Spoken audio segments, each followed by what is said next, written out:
Every UPSC result proves one thing quietly. Success does not begin at the final stage. It begins much earlier, with the kind of foundation a student builds.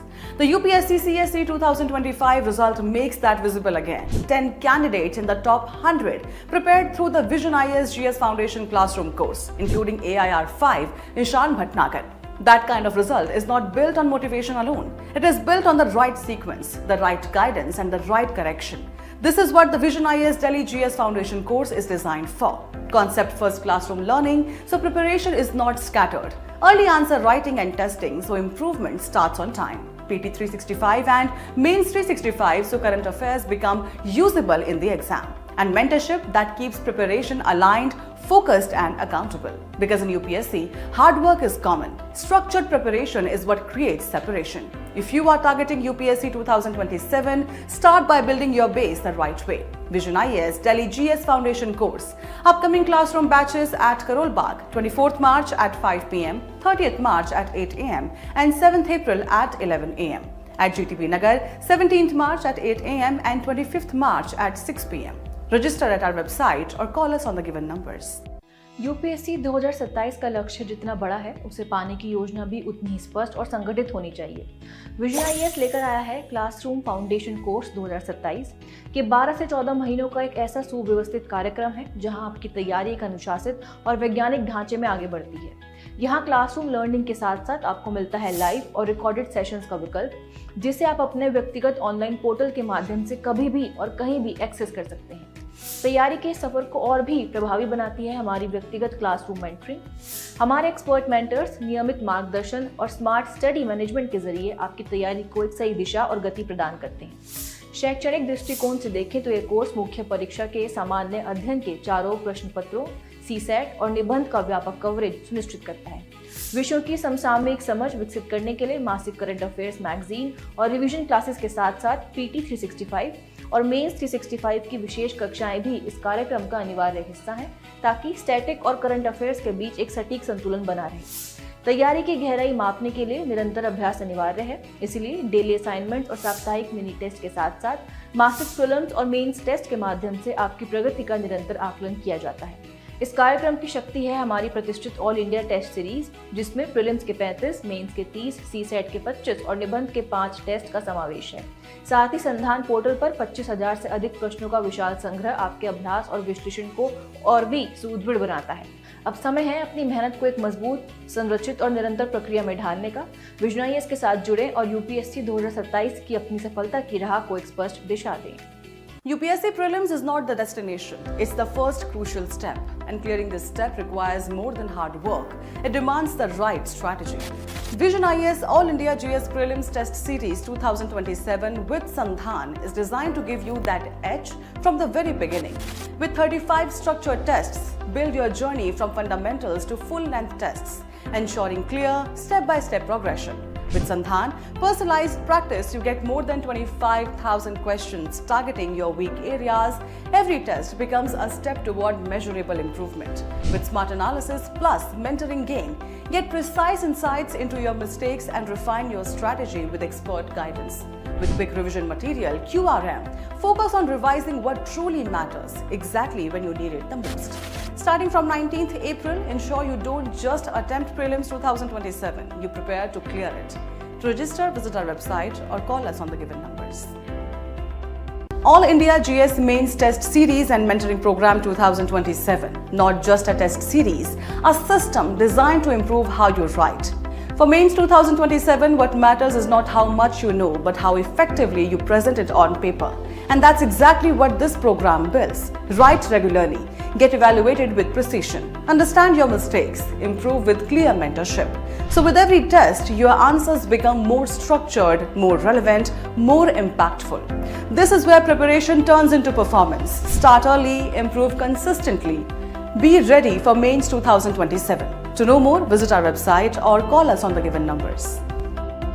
You're ready to face prelims head-on, because prelims is not just about knowledge, it's about performance under pressure.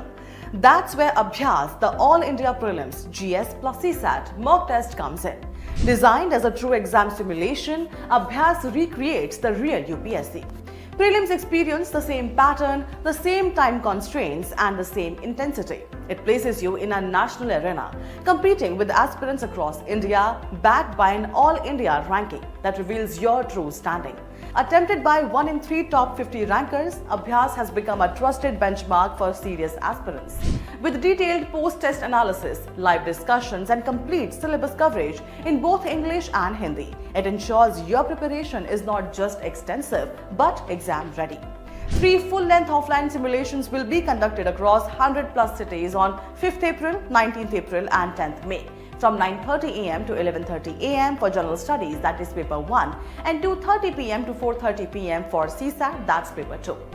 Challenge your preparation, test your performance. For more information or register, visit our website or call us on the given numbers.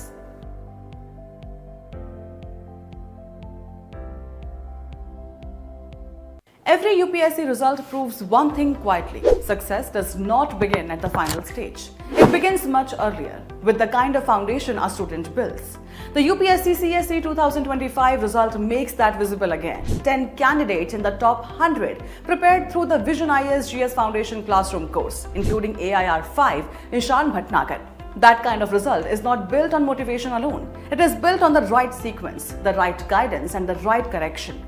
This is what the Vision IAS Delhi GS Foundation course is designed for. Concept-first classroom learning, so preparation is not scattered. Early answer writing and testing, so improvement starts on time. PT 365 and Mains 365, so current affairs become usable in the exam. And mentorship that keeps preparation aligned, focused, and accountable. Because in UPSC, hard work is common. Structured preparation is what creates separation. If you are targeting UPSC 2027, start by building your base the right way. Vision IAS Delhi GS Foundation course. Upcoming classroom batches at Karol Bagh, 24th March at 5 pm, 30th March at 8 am, and 7th April at 11 am. At GTB Nagar, 17th March at 8 am and 25th March at 6 pm. Register at our website or call us on the given numbers. UPSC 2027 का लक्ष्य जितना बड़ा है उसे पाने की योजना भी उतनी ही स्पष्ट और संगठित होनी चाहिए। विजन आईएएस लेकर आया है क्लासरूम फाउंडेशन कोर्स 2027 के 12 से 14 महीनों का एक ऐसा सुव्यवस्थित कार्यक्रम है जहां आपकी तैयारी एक अनुशासित और वैज्ञानिक ढांचे में आगे बढ़ती है। यहाँ क्लासरूम लर्निंग के साथ साथ आपको मिलता है लाइव और रिकॉर्डेड सेशंस का विकल्प, जिसे आप अपने व्यक्तिगत ऑनलाइन पोर्टल के माध्यम से कभी भी और कहीं भी एक्सेस कर सकते हैं। तैयारी के सफर को और भी प्रभावी बनाती है हमारी व्यक्तिगत क्लासरूम मेंटरिंग। हमारे एक्सपर्ट मेंटर्स नियमित मार्गदर्शन और स्मार्ट स्टडी मैनेजमेंट के जरिए आपकी तैयारी को एक सही दिशा और गति प्रदान करते हैं। शैक्षणिक दृष्टिकोण से देखें तो यह कोर्स मुख्य परीक्षा के सामान्य अध्ययन के चारों प्रश्न पत्रों, सीसैट और निबंध का व्यापक कवरेज सुनिश्चित करता है। विषयों की समसामयिक समझ विकसित करने के लिए मासिक करंट अफेयर्स मैगजीन और रिवीजन क्लासेस के साथ साथ PT 365 और मेंस 365 की विशेष कक्षाएं भी इस कार्यक्रम का अनिवार्य हिस्सा हैं, ताकि स्टैटिक और करंट अफेयर्स के बीच एक सटीक संतुलन बना रहे। तैयारी की गहराई मापने के लिए निरंतर अभ्यास अनिवार्य है, इसलिए डेली असाइनमेंट और साप्ताहिक मिनी टेस्ट के साथ साथ मासिक प्रीलिम्स और मेंस टेस्ट के माध्यम से आपकी प्रगति का निरंतर आकलन किया जाता है। इस कार्यक्रम की शक्ति है हमारी प्रतिष्ठित ऑल इंडिया टेस्ट सीरीज, जिसमें प्रीलिम्स के 35, मेंस के 30, सीसैट के 25 और निबंध के 5 टेस्ट का समावेश है। साथ ही संधान पोर्टल पर 25,000 से अधिक प्रश्नों का विशाल संग्रह आपके अभ्यास और विश्लेषण को और भी सुदृढ़ बनाता है। अब समय है अपनी मेहनत को एक मजबूत, संरचित और निरंतर प्रक्रिया में ढालने का। विजन आईएएस के साथ जुड़े और यूपीएससी 2027 की अपनी सफलता की राह को एक स्पष्ट दिशा दें। UPSC Prelims is not the destination, it's the first crucial step, and clearing this step requires more than hard work. It demands the right strategy. Vision IAS All India GS Prelims Test Series 2027 with Sandhan is designed to give you that edge from the very beginning. With 35 structured tests, build your journey from fundamentals to full-length tests, ensuring clear, step-by-step progression. With Sandhan, personalized practice, you get more than 25,000 questions targeting your weak areas. Every test becomes a step toward measurable improvement. With smart analysis plus mentoring gain, get precise insights into your mistakes and refine your strategy with expert guidance. With quick revision material, QRM, focus on revising what truly matters exactly when you need it the most. Starting from 19th April, ensure you don't just attempt Prelims 2027, you prepare to clear it. To register, visit our website or call us on the given numbers.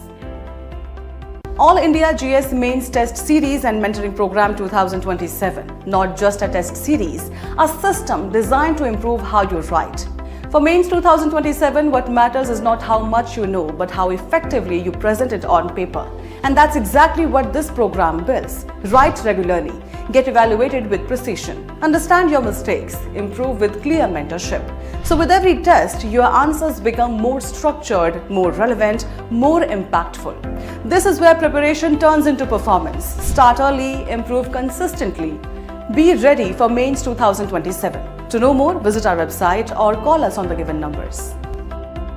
You're ready to face prelims head-on, because prelims is not just about knowledge, it's about performance under pressure. That's where Abhyas, the All India Prelims GS plus CSAT mock test comes in. Designed as a true exam simulation, Abhyas recreates the real UPSC. Prelims experience the same pattern, the same time constraints, and the same intensity. It places you in a national arena, competing with aspirants across India, backed by an all-India ranking that reveals your true standing. Attempted by 1 in 3 top 50 rankers, Abhyas has become a trusted benchmark for serious aspirants. With detailed post-test analysis, live discussions, and complete syllabus coverage in both English and Hindi, it ensures your preparation is not just extensive, but exam-ready. 3 full-length offline simulations will be conducted across 100+ cities on 5th April, 19th April and 10th May, from 9:30 am to 11:30 am for General Studies, that is Paper 1, and 2:30 pm to 4:30 pm for CSAT, that's Paper 2. Challenge your preparation, test your performance. For more information or register, visit our website or call us on the given numbers.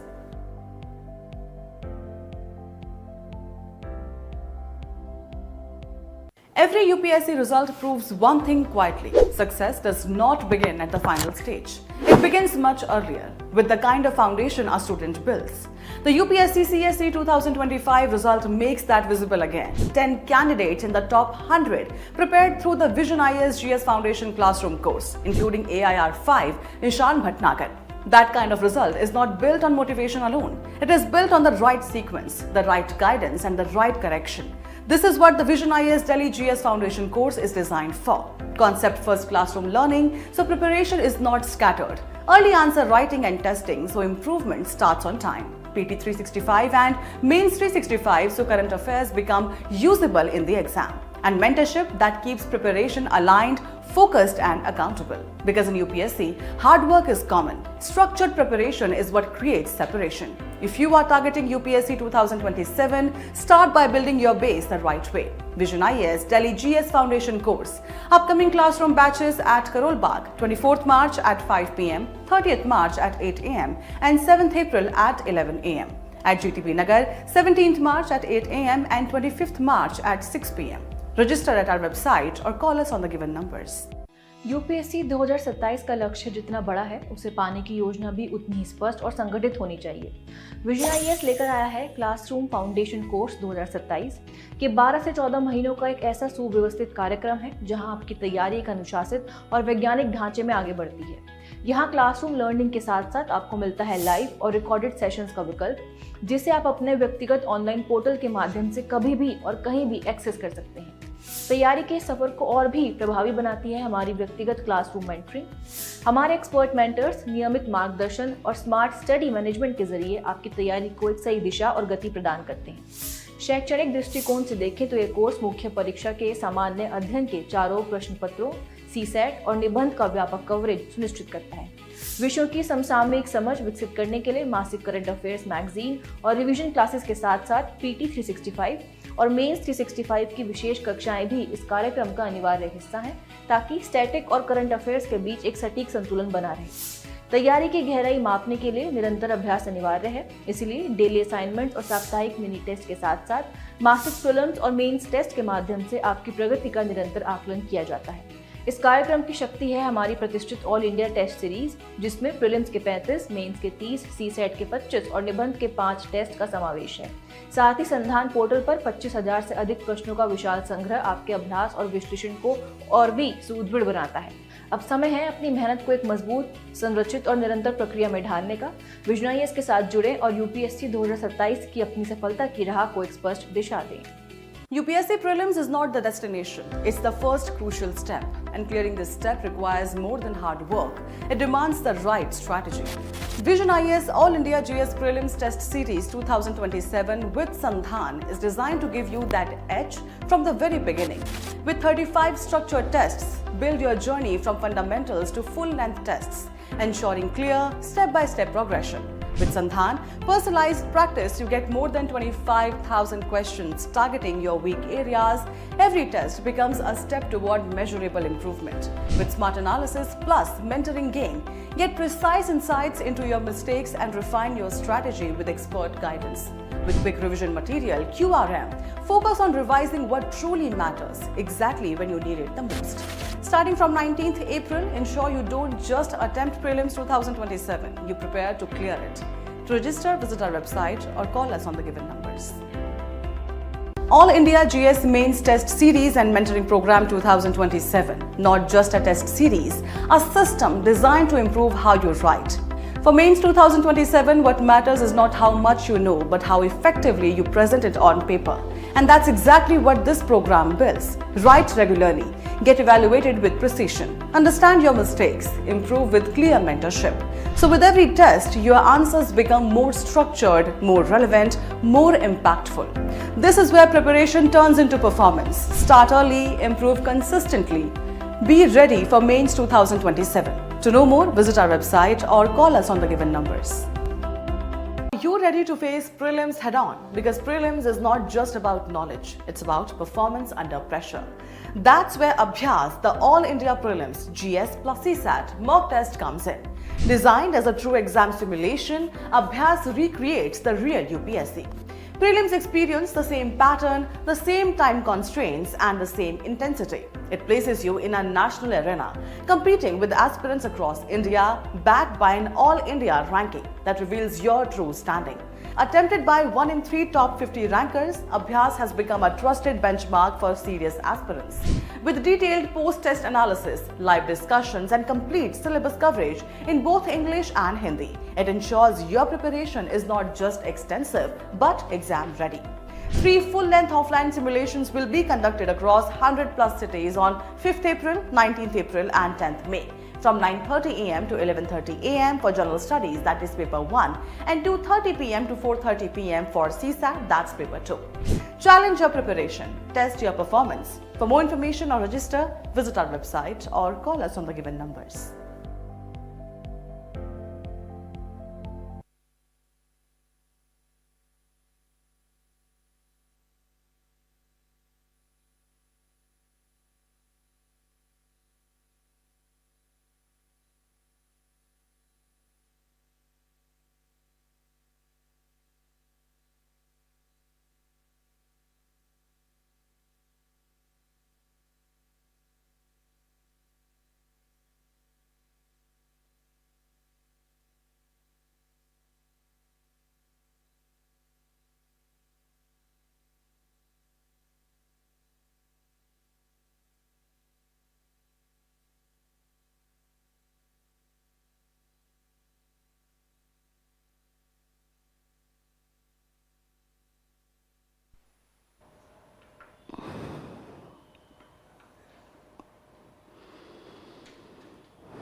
Hey, good morning.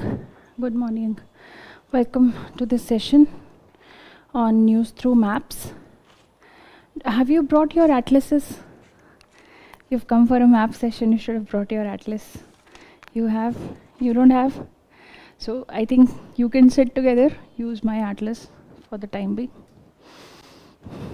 Okay, because it'll always help to have an atlas with you.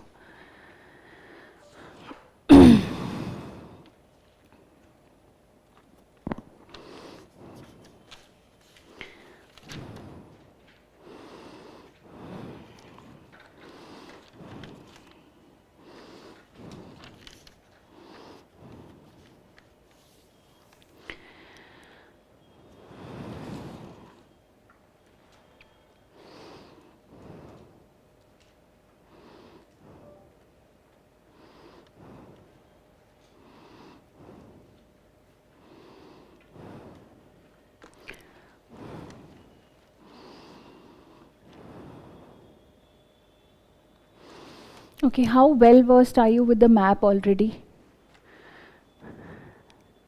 Good, not good? Okay, okay. Okay, all right. So today we are going to start news through maps, and we'll be focusing on two continents primarily today. One is Asia because of the Middle East and Western Asian crisis that we are seeing, and also Africa. These are the two continents that we will be focusing on. We'll be going country wise and we'll be seeing what are the important cities, why it was in news, and specially related from the point of view of conflict regions. Okay, this will be our aim. So let's start. This is the map of Asia. We're starting with Asia. You can see through Asia, Tropic of Cancer passes through Asia, which is through India. Now, you have to tell me which all countries lie in the Tropic of Cancer. If you don't know, just write it down. You can discuss with me tomorrow. All right? So this is some of the homework that I might be keep giving you in between. Tropic of Tropic of Cancer. Then you have, let's look at the water bodies. On the eastern side, there is the Pacific Ocean. Southern is the Indian Ocean.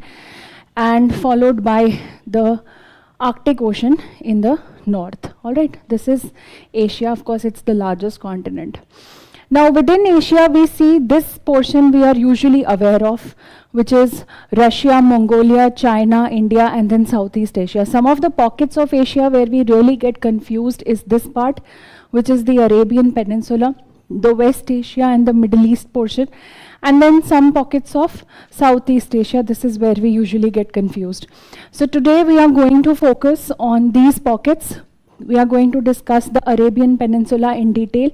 We are going to understand in detail the location and the different territories and boundaries that are there related to Israel, Syria, Jordan, all those places which are frequently seen in news. And then accordingly, what are the different territorial conflicts that are going on. Okay. Now, if I focus on this Arabian Peninsula, right, look at the Arabian Peninsula very carefully.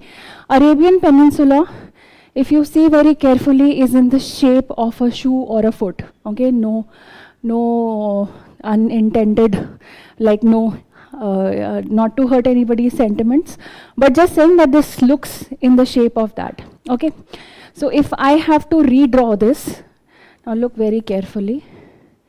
This is like a shoe. Okay, the majority portion, that is almost 66% of the Arabian Peninsula, is nothing but Saudi Arabia. This is the Saudi Arabia, right? At the top of this majority portion of the shoe, there are two countries you will think of. One is Jordan and the other is Iraq. All right, Iraq and Jordan, correct? So you look at it like this. This is a shoe that you have created. All right, here on top, this is for approximation purposes. It's obviously the boundaries are not exactly like that, but this is just for your understanding. So this is Jordan and this is Iraq. Now this, at this place where you normally tie laces, here there is a triangular boundary, and this boundary is nothing but the United Arab Emirates, which is UAE. Okay, this is where is the UAE. Parallelly, if you draw this, you will remember it better. Mapping is best done when you're actually drawing also parallelly. Doesn't matter how perfect it is, nobody cares. Nobody's going to, this is the prelims examination, so it doesn't matter. What matters is you should know where the boundary touches. What are the neighboring countries or neighboring water bodies? Clear? Once this is done, now understand there are three countries here on the eastern side, which is the KBQ. All right. Here, just at this boundary, here you can draw another triangle, and this is your K, which is nothing but Kuwait.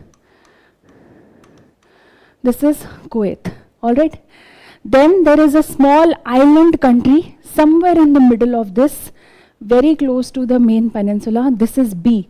B is for Bahrain. Bahar hai to Bahrain. Bahar hai, right? That's how you remember it. Bahrain. And then KBQ. Finally, there is an offshoot from this, like a leaf-like structure, and this is Q, this is known as Qatar. Okay, that is what the Saudi Arabian Peninsula or the Arabian Peninsula primarily looks like. Now, the two water bodies which are which are basically in between which the Arabian Peninsula is placed, one is the Red Sea and the other is the Persian Gulf. Red Sea and Persian Gulf. The entry point to Red Sea is Bab al-Mandeb. Okay, Bab al-Mandeb. And the entry point to Persian Gulf is the Strait of Hormuz, which is very much in news.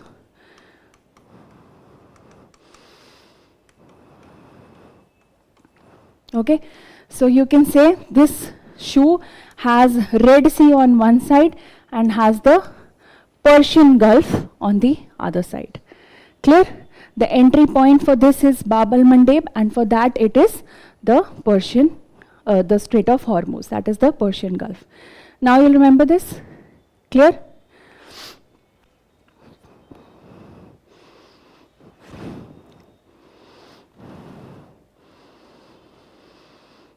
Okay, now let's first talk about Strait of Hormuz, because this is very much in news, obviously because of the recent Iran-Israel war, US also being a part of it.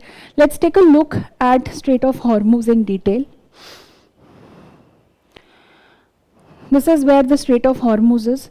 While on the one side, now remember one thing very carefully. When we drew this triangle here at the shoelace side, which I said UAE, ideally what you would think is that this is UAE. That means it is UAE and this country here is Iran. This is Iran. So normally one would think that Strait of Hormuz, which is this small narrow stretch of around 30 kilometers, this is between UAE and Iran, but that's not the case. Okay, that's not correct. There is a very small tip of exclave here, which is in fact owned by Oman. Understood? So Strait of Hormuz is actually between Oman and Iran and not between UAE and Iran. Is this clear? Understood? Now let's go back to this. Okay, so this is Oman and Iran. This place, which is this peninsula, what is a peninsula? Peninsula is surrounded by water on three sides. So can I say this is also a peninsula which is surrounded on water from three sides? This is known as the Musandam Peninsula. And the main city which is here at the tip is the Khasab city. Alright, Musandam Peninsula. So UPSC could very well ask you this question, that where is Musandam Peninsula? This is actually nothing but the same tip of Oman which connects it to the Strait of Hormuz, in turn connects it to Iran. Clear? Now Strait of Hormuz is important because it links Iran and Oman and the Persian Gulf. So here it links these two countries, that is Oman and Iran, and the Persian Gulf to the Gulf of Oman. Because there is Oman here, correct? Oman is here. This is the Persian Gulf. Okay. These two countries, which is at the base of the shoe, where we just saw the shoe, these two countries at the base of the shoe are Yemen and Oman. Clear? Yemen and Oman. If you want to remember this, just remember this as yo. You know, yo. So first Yemen is on the left and then Oman is on the right. Clear? So obviously if you're coming from here, Persian Gulf, and you're crossing the Strait of Hormuz, you're reaching the country of Oman first. So this is the Gulf of Oman. Clear? Persian Gulf. So just remember it like this. Saudi Arabian Peninsula, on your right you have Persian Gulf, right? On the east you have Persian Gulf, and then on the western side you have Red Sea. Is this clear? Let's look at the importance of Strait of Hormuz. This is very important because this is the most important place for trade. Nearly 15 million barrels of crude oil passes. That is almost 34%, or you can say 1/3 of the global crude oil trade passes through this Strait of Hormuz on a daily basis. All right, so this is why Strait of Hormuz is very important. And we had seen that recently Iran had blocked Strait of Hormuz, because of which the global supply of crude oil, especially to Asia and India, was also blocked. Okay, and the strait handles approximately 1/5, 20% of the global LNG trade, that is liquid natural gas trade, 20% of LNG trade. Clear? This is the Strait of Hormuz, so we have understood this part. Now let's do one thing.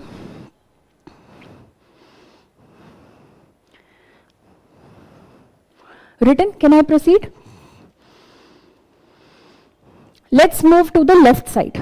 We've seen the right side of the Arabian Peninsula. Let's go to the western sides. Let's go to Red Sea. This is where the Red Sea is. Now Red Sea, as you see, this is the Gulf of Aden. Gulf of Aden, basically, here you have your Horn of Africa. Okay, here you have the Horn of Africa, and this is Yemen. Remember, this is Yo, correct? So Yemen and Africa. And this is your Bab al-Mandeb Strait. Strait is a narrow body of water which connects two larger water bodies. So this Bab al-Mandeb Strait connects the Gulf of Aden with Red Sea. Now let's enter the Red Sea and go deep inside. Let's first see. Red Sea is of course a marginal sea in the northwest Indian Ocean. It connects the Gulf of Aden via Bab al-Mandeb to the Mediterranean Sea via Suez Canal. So before we go here, just if you go deep into the Red Sea, you will realize there is a triangle here. Let's go further deep in. This is what it looks like. We've gone into the Red Sea. There is a triangle here. This triangle. This triangle that you see here is the Sinai Peninsula. Okay, this is the Sinai Peninsula. Sinai Peninsula is nothing but a territory of Egypt. Okay, Sinai Peninsula is a territory of Egypt. That means when I'm entering the Red Sea, it is getting divided into two different channels of water, correct, through this triangle. This, on the left side, this channel of water is where the Suez Canal is located. Okay, this is where the Suez Canal is located. It goes up to the port side of Egypt. But we'll cover it later when we come to Egypt. We'll just first understand the broader framework. This goes to Suez Canal. The righter portion of this triangle ends here. Okay, there is no further water body that it connects to. But here, this portion, all right, this portion again is one of the most important portions because it connects the countries of Israel and Jordan. Okay, Israel and Jordan. Here you have two cities, Eilat and Aqaba. So therefore this is known as the Gulf of Aqaba. Gulf of Aqaba. In fact, both the countries, if you see very carefully, if you zoom it, you will realize both the countries, these have twin cities, which is Eilat and Aqaba. Okay, there are two twin cities here which connect to the particular Gulf of Aqaba. So Red Sea, we entered Red Sea, again Red Sea goes up to Sinai Peninsula triangle. On the left side or of the western side of the triangle is your Suez Canal, and to the right side of the triangle is your Gulf of Aqaba. Clear? Understood? Now can we enter further? Right? We've understood this is the Sinai Peninsula. Now let's understand the territory of Israel. Once we have entered the Sinai Peninsula belongs to Egypt. So there is no as such dispute here. The main issue is this Israel, Jordan. So let's first go to Israel. If you see the map of Israel, again it looks like a knife. Okay, it looks like the shape of a knife, but I would not call it like a knife. I would call it something more interesting. Okay, and what I would call it is like an ice cream cone. Have you seen an ice cream cone? What it looks like? This is what an ice cream cone looks like, correct? What if you lick a portion of the ice cream from the top? Then what will it look like? This, somewhat like this. Understood? This is an ice cream cone. You've licked one portion from the top, and then you get something like this. On the basis of this, we are going to remember the map of Israel. Now look at this. This is your ice cream cone. All right. Here, of course, you have the Mediterranean Sea here, and then this is that portion.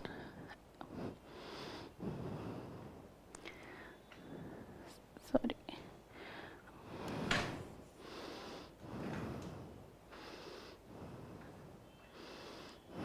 Okay.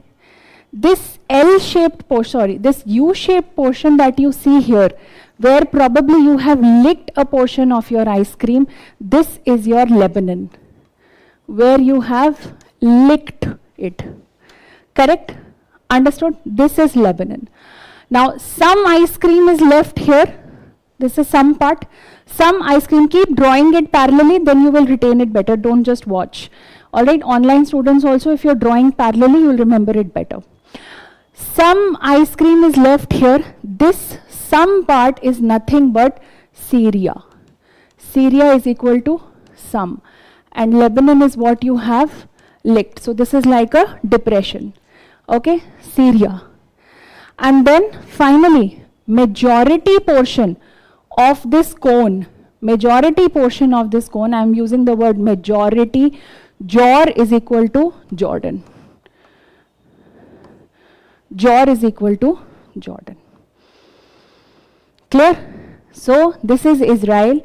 Israel was connected to the Sinai Peninsula on the one side. We have seen through Red Sea map. All right, this is the Sinai Peninsula.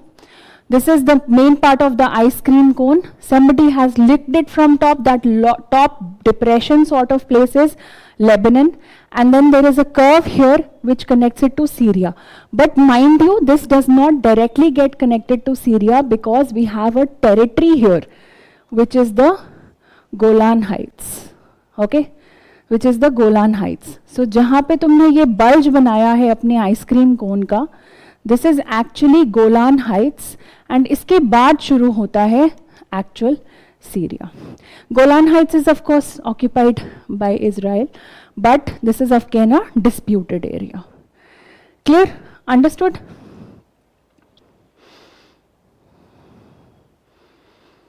Okay. Now, just below the Golan Heights, this is the Golan Heights, there is a small sea or a water body, which is known as the Sea of Galilee. Look at it like this, that this is your ice cream cone. There is a small chip which has come off from the ice cream cone. When you get a small hole in your ice cream cone, what happens? The ice cream melts and comes out of that hole. This is that small chip. And then there is a big chip also which is right in the middle of the cone. That big chip here is your Dead Sea. Dead Sea. So if you have a big hole in the middle of your ice cream cone, your ice cream is dead. Alright, that's how you can remember it. Clear? So again I am repeating, it is like an ice cream cone which you have licked. There is some portion left here. This some here is Syria, but between Syria's first is Golan Heights, Syria. A small chip has come off here. This is the Sea of Galilee. And the big chip right in the center of the cone, here is your Dead Sea. Clear? Remember, now you will remember this. We'll remember this with the help of an ice cream. At least you will have some idea in the examination. It will be easier to eliminate the options. Now, within Israel, the disputed area, one is the Golan Heights. There are two more disputed areas. One is the West Bank, which is actually on the east side of Israel. You can say it's on the west of Jordan, so you can call it the West Bank. So this is the region of West Bank, right? And there is a very narrow strip which connects the Sinai Peninsula, or you can say the Egypt, with Israel, okay, and the Mediterranean Sea. This is known as your Gaza Strip. This is your Gaza Strip.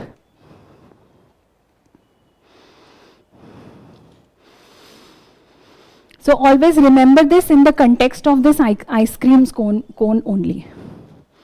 You can use your own mnemonics or anything if you want, that's perfectly okay.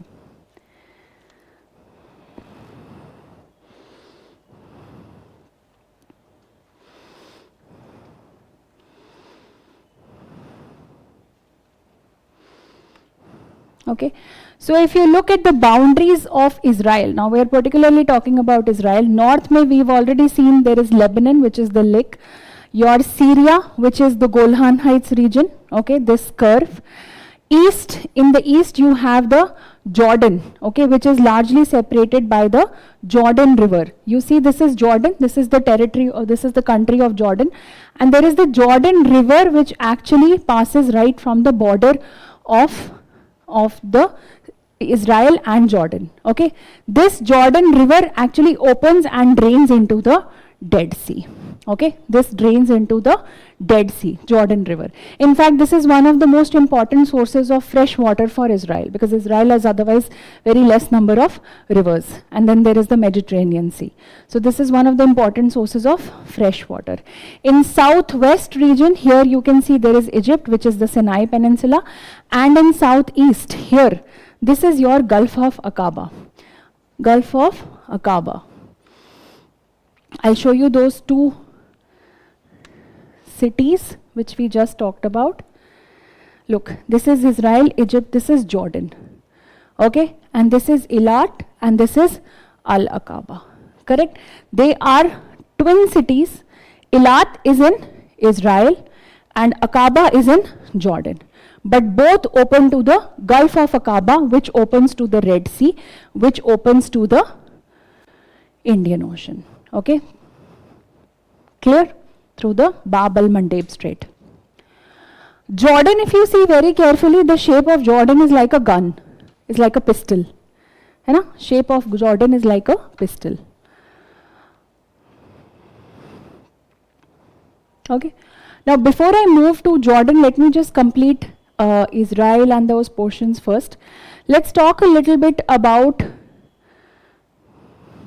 Palestine. Palestine. Now, Palestine, we know, is the area which is occupied. So, if Palestinian people are fighting for their independence, you know the story, etc. So, the main territory, that is the main administrative capital of Palestine, is Ramallah. Ramallah, which is in the West Bank, which is very closely situated next to Jerusalem. Jerusalem is a religious city for three important religions of the world, which is Christianity, Islam and Judaism, okay, for all three of them. In Islam, they say that Prophet Muhammad, he ascended to heaven from here. In Christianity also, this is very close to Bethlehem, which is the birthplace of Jesus Christ. I think crucifixion also took place here. And Judaism also, it has certain temples. So for all three religions, Abrahamic religions, Jerusalem is a very important religious and holy site. Okay.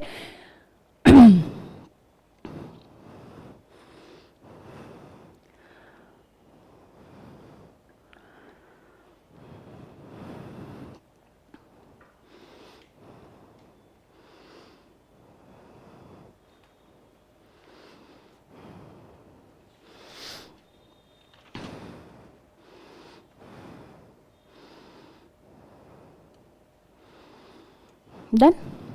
Okay, so why exactly Israel was in news? Of course, Israel has been in news for a multiple number of reasons, but why Israel has been in news in the Indian context is because Israel has recently become the first OECD country to have a agreement, bilateral investment agreement or treaty with India based on India's new model treaty of 2016. So India's had a new we had a treaty with Israel. This was till 2017. Now the treaty had gone over.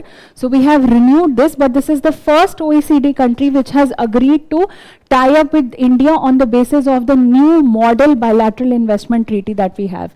If you want to know a little bit about the treaty, what difference it is, the new bilateral investment treaty basically talks about, has changed the scope of definition of investment in India. It talks about more fair treatment to companies which are coming from abroad. This actually came about as a result of some of the protests, or you can say it's some of the concerns that were raised by other foreign countries, that they are not treated, foreign companies are not treated fairly in India. So we tightened the scope of investment. We said that investors should try to solve the cases first here in India, and then tribunals, through Indian tribunals, and then maybe go abroad for adjudication. So India's new bilateral investment treaty has certain provisions which are different from what it used to have earlier. This is a model treaty that we have created in 2016. Based on this, Israel has become the first OECD country to have signed on this model. Okay, so this is what was in news.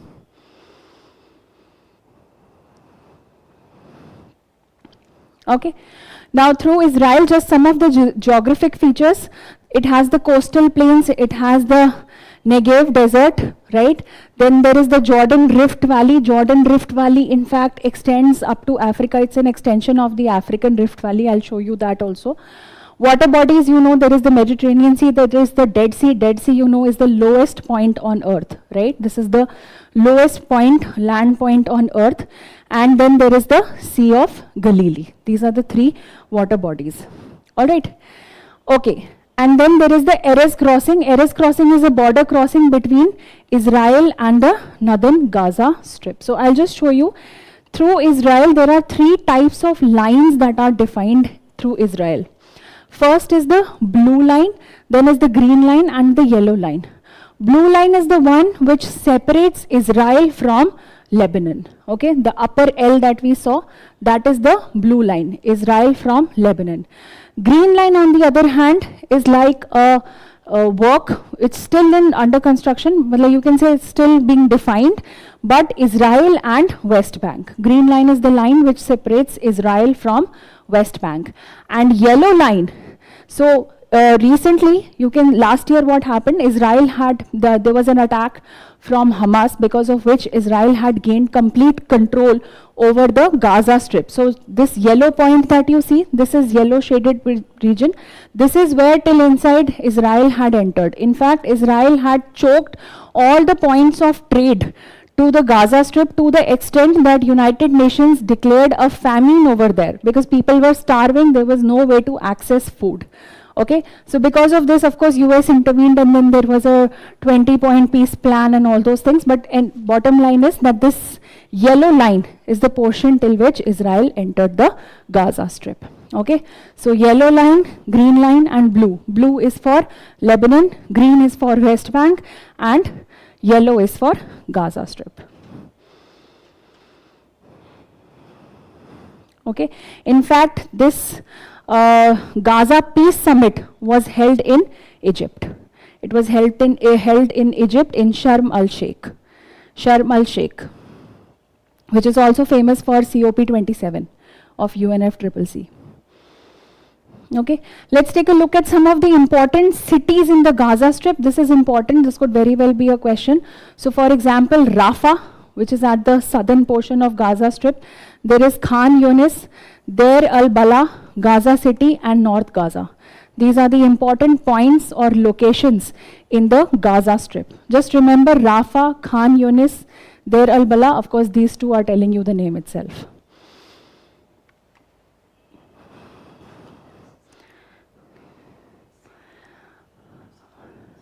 But who will provide the supply? That's also the point, no?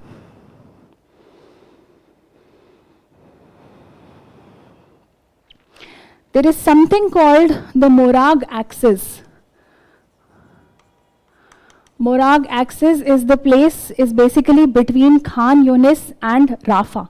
This is where this axis was created by Israel, where they could completely stop the, goods and the supplies coming. So if you see here, this is where the Rafah crossing is located, at the southern strip of the Gaza.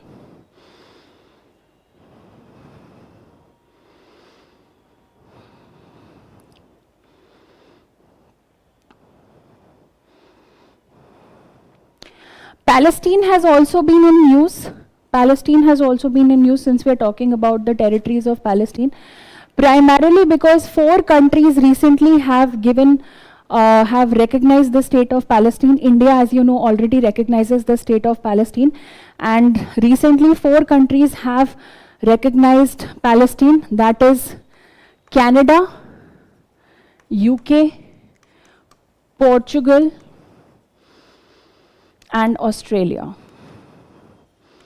So you can remember it like this, it's Kupa countries. Kupa countries have recently recognized Palestine as a state.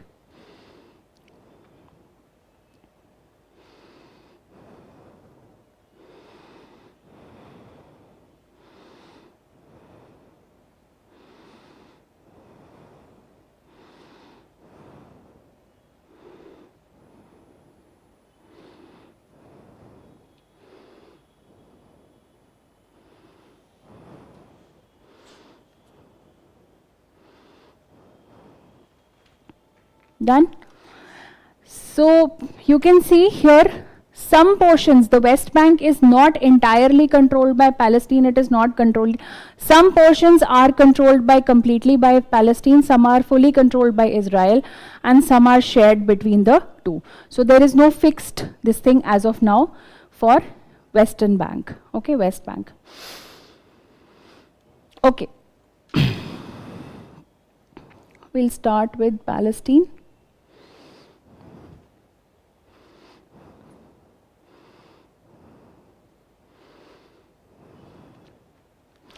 Now, currently over 140 United Member States recognize Palestine as an official state. Okay, 140 members recognize Palestine as an official state. And recently, US and Egypt hosted the Gaza Peace Summit in Sharm el-Sheikh in Egypt. And that is why that was in news. Gaza, we've already seen Khan Yunis, Rafah, Deir al-Balah, Gaza, and Jabalia. These are the famous or the important cities in the Gaza Strip.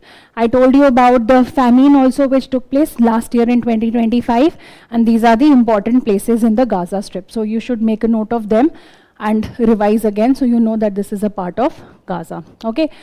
West Bank, you know, is on the other side. Territories, some are fully controlled, are not.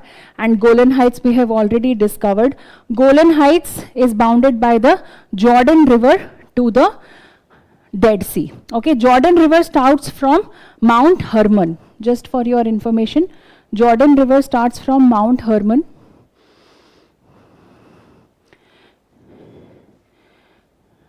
Okay, somewhere up here. This is the Mount Hermon and goes up to the Dead Sea. Goes up to the Dead Sea. In between you have the Sea of Galilee. You have the Sea of Galilee, which is also known as, Sea of Galilee is also known as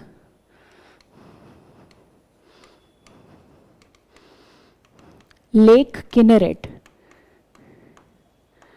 Okay, so if you come across this name Kinneret,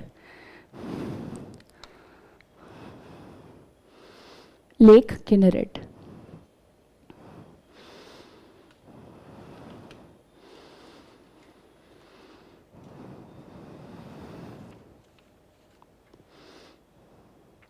If I ask you a question, Golan Heights connects which two countries? What would be your answer? Primarily connects Golan Heights. Where is Golan Heights? This portion? Israel. Lebanon तो ऊपर है, ठीक है?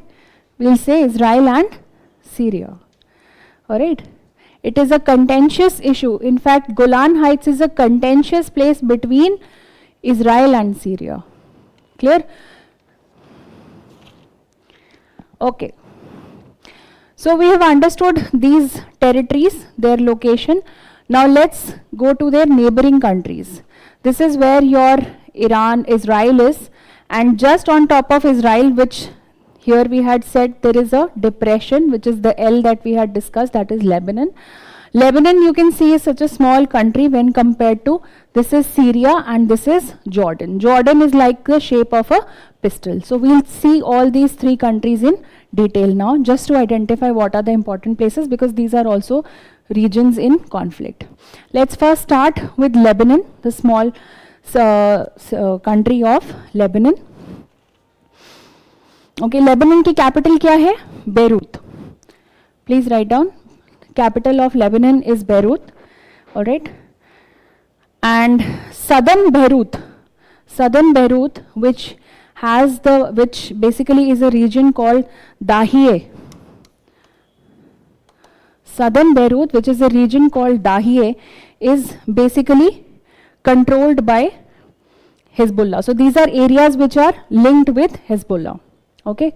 This is the Litani River. This is also an important part of Lebanon. This is the Litani River. And through the Litani River, there is the coastal city of Tyre. This is the coastal city, which is an important post. Coastal city of Tyre. Okay. So what you can do is, even if you are not able to draw the map, ideally just draw a rough map if you can, because that will help you easily remember. If you just write the names of the places, you will not be able to remember it. Okay. Just draw a rough map, whatever you can. Okay.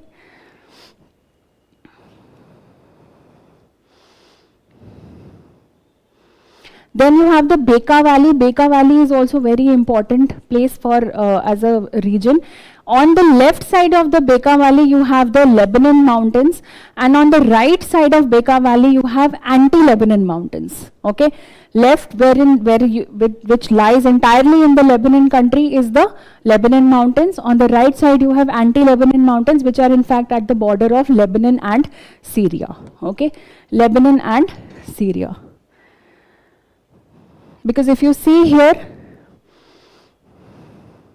this is Lebanon and this is where those mountains are, correct? So on the right side of your Lebanon is Syria. If you see what are the neighboring countries of Lebanon, you will realize it is Israel, Syria, and you have the Mediterranean Sea on the left. Okay, understood?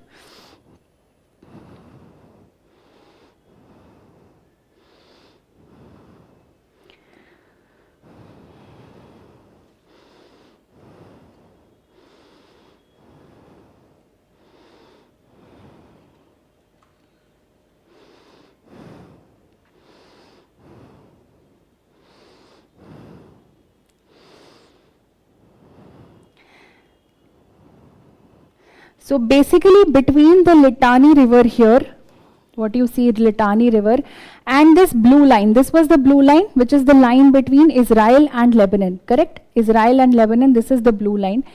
In between these two places, the United Nations has declared a buffer zone which has been demilitarized. Okay, so there should be no militarization here, and only Lebanese army and the UN peacekeeping missions are allowed to possess arms in this area. Rest of the territories or rest of the groups are not allowed. Clear?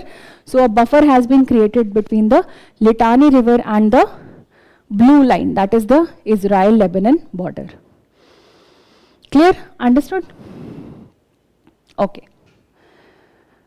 Next, let's go to Syria. So Syria here, you can see this is Lebanon, which is almost trapped by Syria from all sides, correct? And then these are the anti-Lebanon mountains which are at the border of these two countries. All right, capital of Syria is Damascus. All right, and some of the major places is Aleppo. Aleppo is near the Turkish border. So this is an important trade center. Okay, and near Aleppo here that you see, this is Idlib. Idlib is one of the rebel controlled areas in Syria, which has been controlled by the rebel groups. Idlib.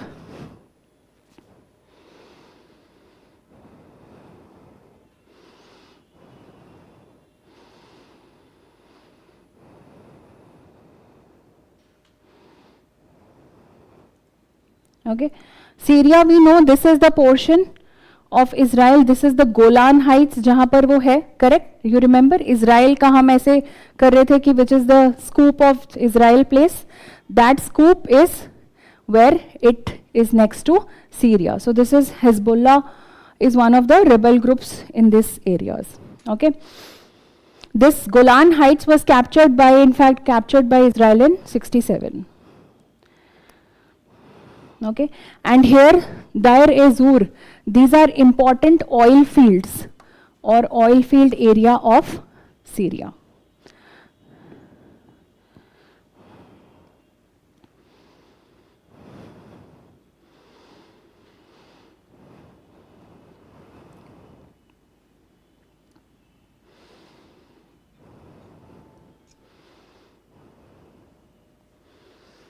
For those of you who are watching this online, you can watch it at a high speed once the live session is over. Okay. Next, let's proceed to the next.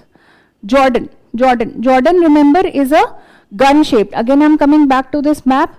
This is Lebanon. This is small Lebanon, surrounded by Syria from 3 sides. Okay. And under Syria, just look at it like this, that Syria is on top of a gun, on top of a pistol, and that pistol is Jordan. Okay, that pistol is Jordan. Now let's go back to Jordan. What is the capital of Jordan? Amman. Okay, Amman is the capital of Jordan. Okay. Jordan is also some important places. Jordan is one place which US uses for its military bases. Okay, US military base, a very important Muwafaq Salty Air Base of USA is here. Muwafaq Salty Air Base of Jordan, of USA is located here. And recently there is a small place called here at this, you can say at the corner of the pistol barrel, look at it like this, in the northwest portion. This is known as Tower 22. Tower 22. This Tower 22 was nothing but a US military outpost in which recently drone attacks took place and some of the US soldiers unfortunately passed away. Okay, so this is Tower 22. This is at the northeastern tip of Jordan. Okay, this area is known as the Rukban area. Rukban area. Rukban area.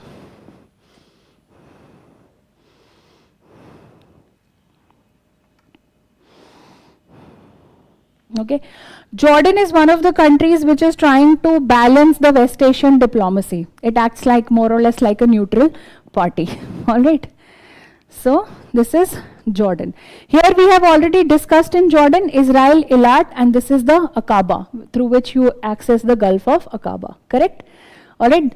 So please see these things again and again in your map. If it is not given in detail in the map, the PPT will be made available to you. Go through it again and again. But draw it with hand, you will be able to retain it for a longer period of time. Okay. All right. So Jordan also we have done, more important, and Jordan you can see that this connects to the Red Sea through the Gulf of Aqaba. Okay, so Aqaba is in fact Jordan's only seaport. Apart from Dead Sea, to chalo hai ye, but that's more like an inland thing. This is the only seaport which connects Jordan to rest of the world. All right. So what we have done till now, we have done this area. This area we have done. Clear? We entered through Red Sea. We saw the Sinai Peninsula. Red Sea ke left wala goes to Suez Canal. This is the Aqaba. Here you have Israel, Jordan, uske upar Syria. This is Israel and this is Lebanon. We have completed this portion of Asia, West Asia. Clear? Okay, let's move forward. Where do we go next? Let's go to Persian Gulf again. We crossed the Red Sea. Let's go to Persian Gulf again. Persian Gulf, now we've entered the Persian Gulf. Just for your knowledge perspective, there are 3 rivers which actually drain into the Persian Gulf. Okay, there is the Euphrates, there is the Tigris, and there is the Karun. Euphrates, Tigris, and Karun. These are the three rivers which drain into the Persian Gulf. Persian Gulf was in news because United States wanted to rename it as the Arabian Gulf or the Gulf of Arabia, right?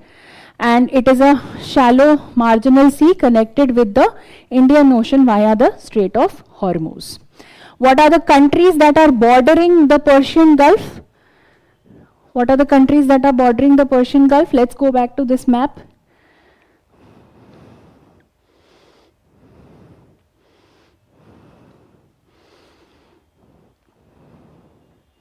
Persian Gulf is very important for this year. This is the Persian Gulf, okay? We remembered it like this. You have Oman, correct? Oman ki yahan pe territory ye bhi hai, so yes. Then you have UAE, correct? Saudi to hai, there is Qatar, this leaf-like structure. You have a small island here, Bahrain. Bahrain is also there. Kuwait, okay? A small portion of Iraq also touches there. So this is important. This one you can miss. All right, Saudi Arabia, and here you have Iran. This is Iran. These are the countries which border the Persian Gulf.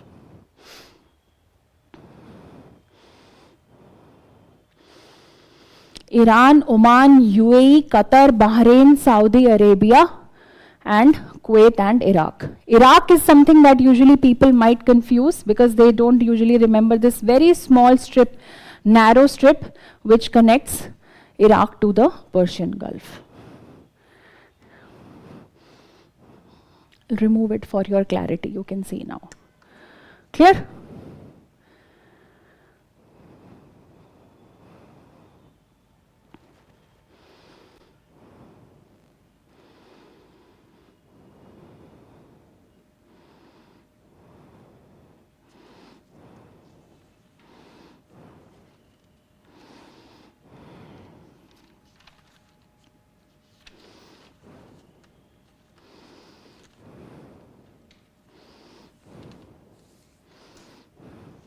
Okay, let's move on to Iran, Iraq. First we'll go to Iraq, then we'll move on to Iran because Iran is more important, so we'll devote it a little more time.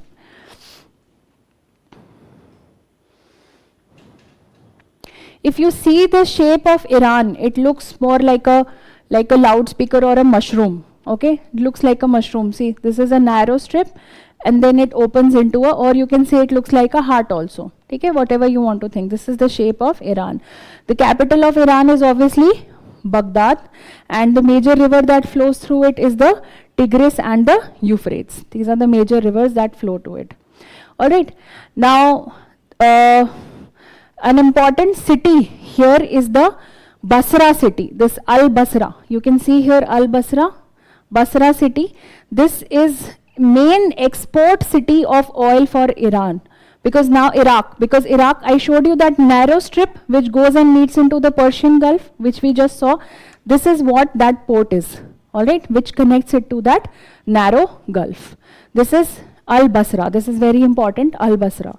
So all the oil exports of Iraq actually takes place through this, and which is why when the Strait of Hormuz was closed, it is this Al-Basra, exports from Al-Basra, from Iraq, which were hampered or stopped on account of Iran's action.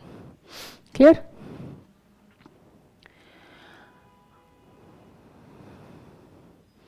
Okay.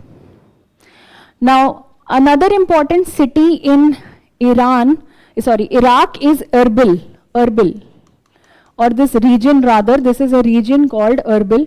Erbil is the capital of Iraqi Kurdistan. So Kurds are ethnic people who belong to Turkey, Syria, Iran and Iraq. They are usually found in 4 countries: Turkey, Syria, Iran and Iraq. Okay, these Kurds people have created their so-called self-declared place called Kurdistan, okay, and they consider Erbil to be the capital of Iraqi Kurdistan. That is the Kurdistan which is located in Iraq. So Kurds are found here in which countries? Turkey, Syria, Iran and Iraq.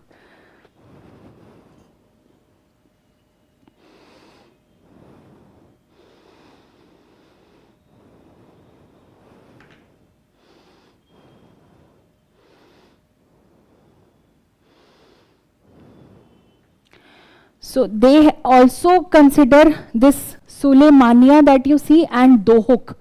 These two regions also they consider to be a part of Kurdistan's regional government or regional place. Okay, so Dohuk, Erbil and Suleymania, remember them in one go. Just write them wherever you're writing, write them together. Dohuk, Erbil and Suleymania.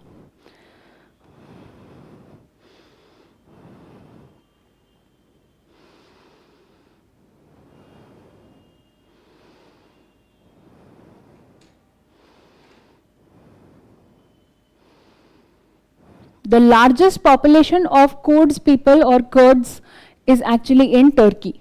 The largest population of Kurds is found in Turkey.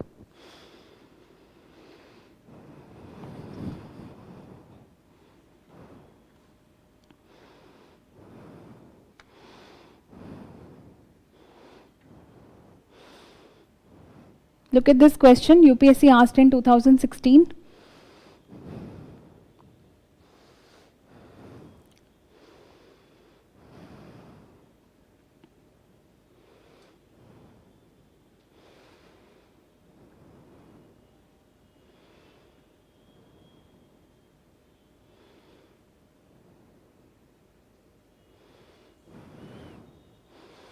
Rohingyas, you should know. Where? Rakhine state of Myanmar. So this is correct. Okay, so 3 is correct. So our answer is either 2 or 3.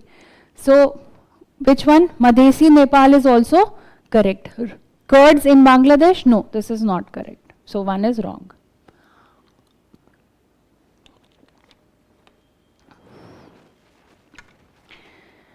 Okay. So what have we covered now? We have covered this portion, we have covered Iraq also. Now let's move forward and go to upper portion of Iraq. Alright, we'll go to upper portion of Iraq, but we'll cover this, Armenia and Azerbaijan. Armenia and Azerbaijan. Look at this. This is Armenia and Azerbaijan. They lie exactly above Iran, right? Above Iran.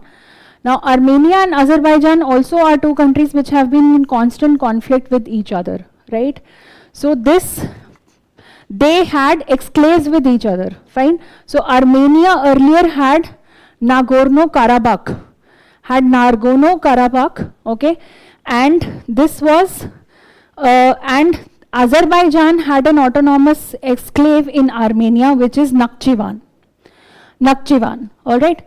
Now, Nagorno-Karabakh means black mountains, okay? So this is basically a very highly mountainous region, and it was earlier occupied by ethnic Armenian peoples. All right, in September 2023, there was a hostile activity by Azerbaijan, through which almost all the Armenian people have now fled away from this Nagorno-Karabakh and they've gone back to Armenia. And Azerbaijan now has gained full control over Nagorno-Karabakh. Because of which the confidence of Azerbaijan has also increased, and now it wants to access this Nakhchivan territory of its Nakhchivan territory through this corridor, which is known as Zangezur corridor. All right. अभी है तो वो Armenia के पास ही, but Azerbaijan has become more confident now after the 2023 capture of Nagorno-Karabakh, and it wants to access it through the Zangezur corridor, which is through the Sunik province of Armenia. You can just remember Nakhchivan and Nagorno-Karabakh also, that's good enough. Just know Nagorno-Karabakh was earlier there, Armenian people were living there, but now most of them have left, and this has been now occupied by Azerbaijan. Okay, and the lake between the two countries is Lake Sevan, Sevan. Okay, so Azerbaijan has proposed this corridor, Zangezur corridor, to access these Nakhchivan province.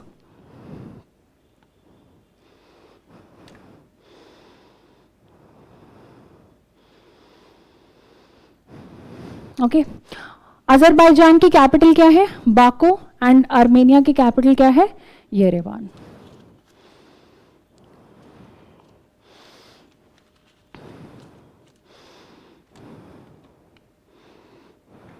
Okay, this actually Nagorno-Karabakh was placed by Stalin. This exclave rather of Armenia was placed by Stalin. So for this there have been many wars. First war of Karabakh took place in 1998. Okay, second war took place in 2020. So which is when almost Azerbaijan regained control. Exclave means when there are two countries, it could be any way shaped, and let's say this is India. If India has a territory inside Bangladesh, we had earlier, we have still some now also, this belongs to India. The people living here inside are Indian citizens, but it territorially or geographically it lies within another country. That is an exclave. Okay, so a few years ago, India also had an exchange program with Bangladesh for these exclave exchange. Okay, but anyway, this is just an example. This is an exclave. Clear? The territory, the people belong to the original country, but geographically it is isolated from the mainland. Okay. Okay.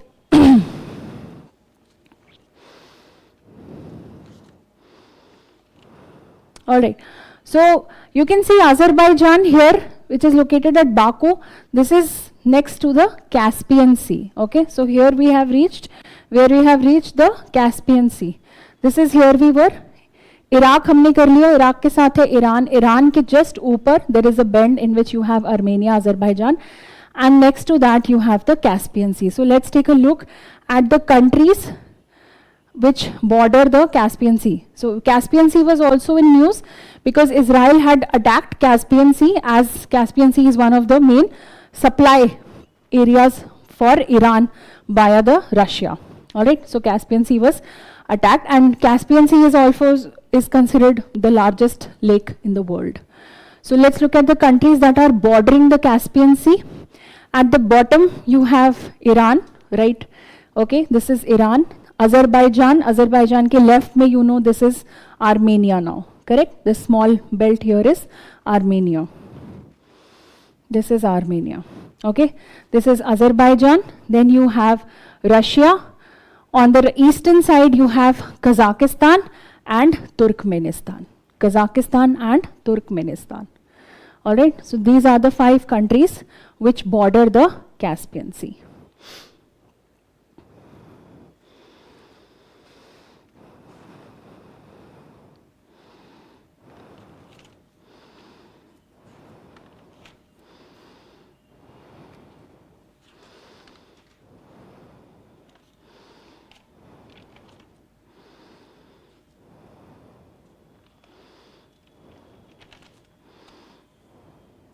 Okay, shall we proceed? Written? All right.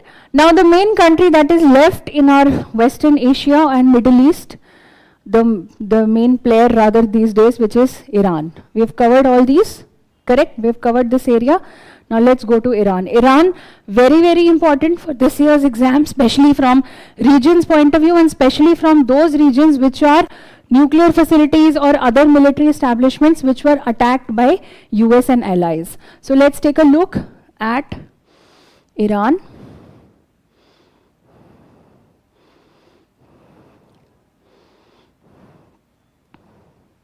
Okay. Iran was in news because International Atomic Energy Agency has declared that there is a breach in the Iran's behavior with respect to nuclear facilities and nuclear raw material. So they have voted to censure Iran for failing to meet the non-proliferation commitments. And USA has launched Operation Midnight Hammer. Midnight Hammer, which is a precision or targeted airstrikes at the nuclear facilities of Iran. Now, which are Iran's nuclear facilities? Very important. Number 1 is Natanz, 2 Isfahan, and 3 Fordo. Let's just see on the map. You can write down the names first. Natanz, Isfahan, and Fordo.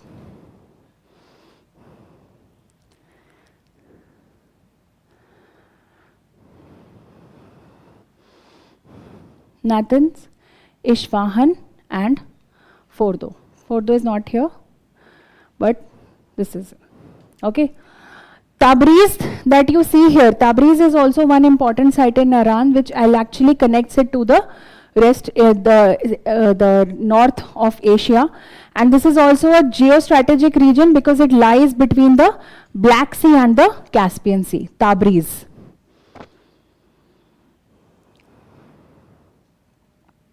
Okay, Tabriz basically connects it to the Caucasus region.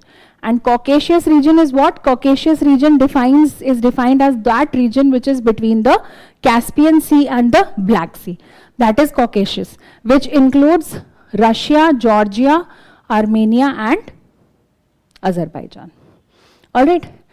Kermanshah is also one important military facility of Iran. This was also attacked. Yes, part of it.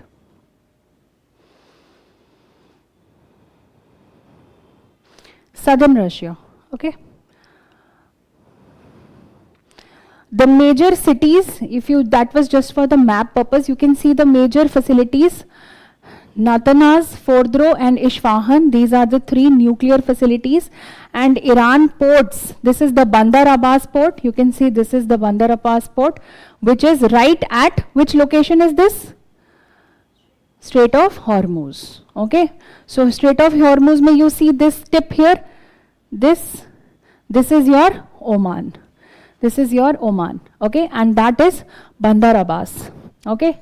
Then you have the Hamadan Air Base and you have Tabriz Airport. This is Tabriz, which I told you connects it to Caucasia,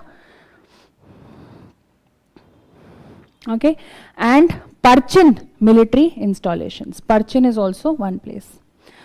This South Pars that you see, South Pars, this is also very important oil fields, which are offshore oil fields for Iran. South Pars, I'll show it to you in detail, one second. Show it to you in detail.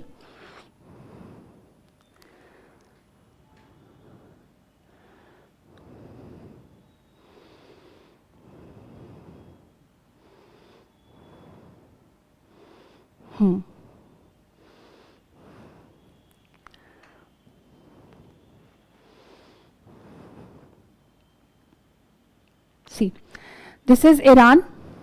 We are looking at this portion right now. If you see the Persian Gulf, we are currently looking at this portion, this stretch. Not the Strait of Hormuz, we are looking at the stretch between this leaf-like structure here is Qatar, correct? So Qatar and Iran, between Qatar and Iran, whatever this stretch is there, this has lot number of offshore oil fields, that means which is in the water. Okay. Now these oil fields have been divided between Iran and Qatar through this division.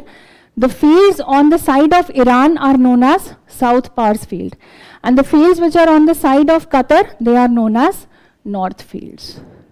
Understood? So these are offshore fields, and this region is Khuzestan, correct? This is Khuzestan, which basically is the main oil exporting area of Iran. Oil exporting area of Iran, Khuzestan.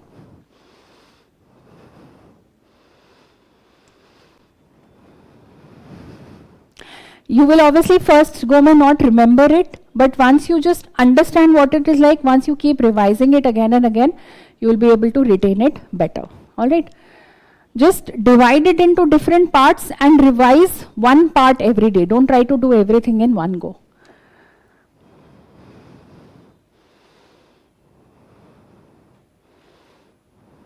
Okay, so we have done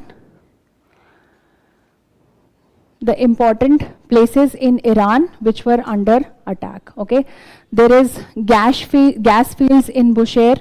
Largest gas field is in South Pars. Now you know where is South Pars? South Pars is here. Okay, there is also an important island, Kharg Island, which is also here. Oil production facilities are in Khuzestan. This is the region of Khuzestan, from where maximum oil is done. And export facilities are in Kharg Island, which is 90% of the Iranian crude oil is sent from here. Understood? So we are talking about the main oil fields or oil exporting regions of Iran, in which the first name will come is Khuzestan, which is that region I just showed you.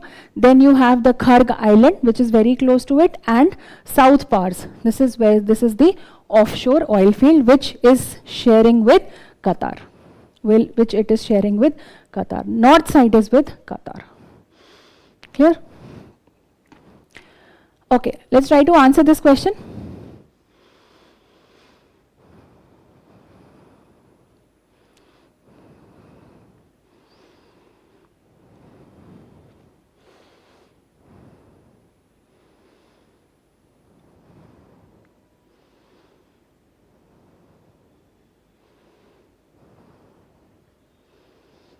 Yes, all are correct. I intentionally kept the answer as all so that you can remember. I don't want to confuse you. Okay, so Natanz is where is a nutrient enrichment facility.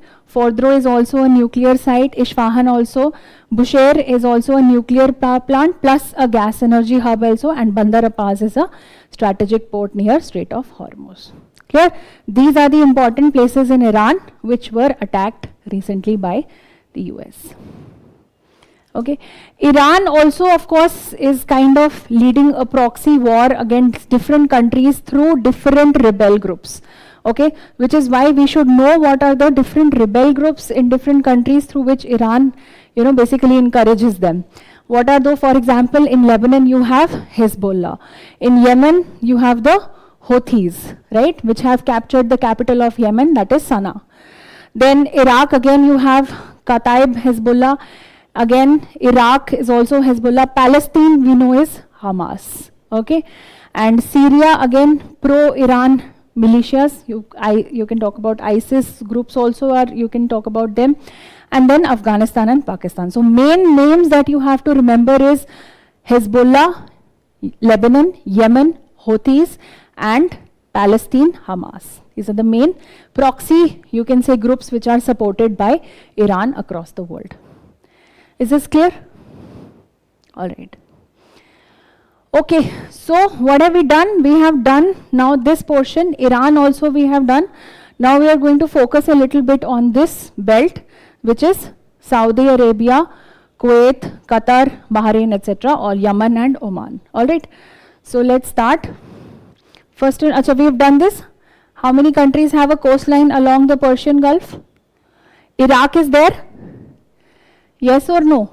We just saw small border. We'll remember that. Jordan?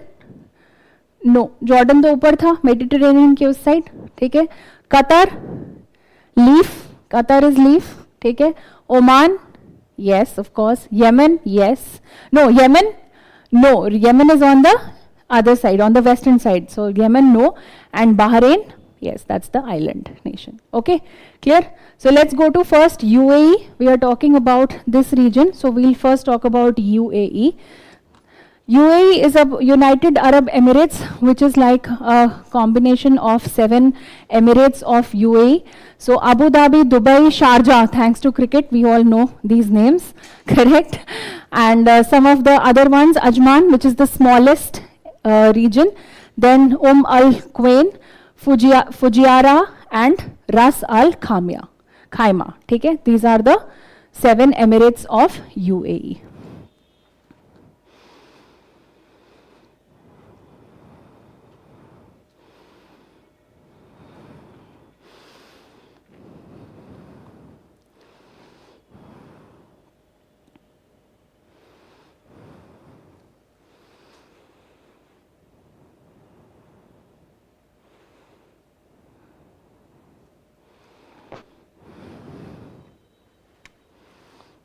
This question was asked to one of the toppers in an interview. What are the 7 Emirates of UAE?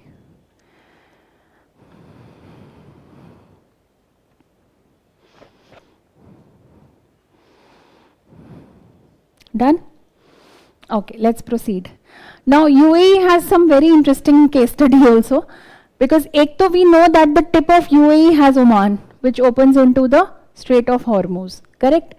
There is a small enclave also in UAE which also belongs to Oman, all right?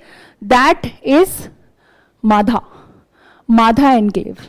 Okay, Madha exclave. So you can say that within UAE there is a small territory of Oman. Where is Oman? Oman is right under UAE.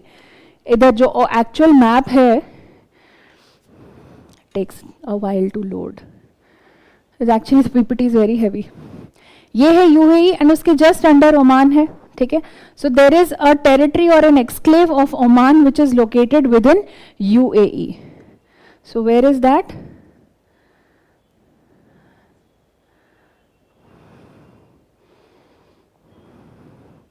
This Oman के just ऊपर, this is Madha. But within this Madha also there is a small, again, an exclave within an exclave, okay, which belongs to again UAE, and that is Nava. Just you should know because these are exceptions, तो वो पता होना चाहिए. Okay, UAE के अंदर मादा है Oman की, and ओमान के अंदर नावा is again of UAE. And of course then here you have Oman mein there is the Al Khasab. I told you the main city, you can say the main point which opens to the Strait of Hormuz.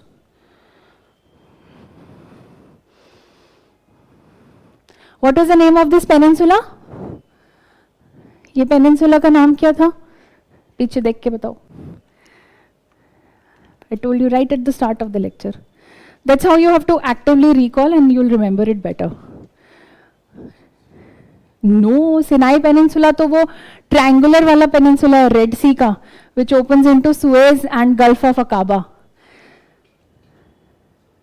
मुसद्दम, ठीक है? Now you remember it. मुसद्दम में है खसाब और वो जा रहे हैं Strait of Hormuz.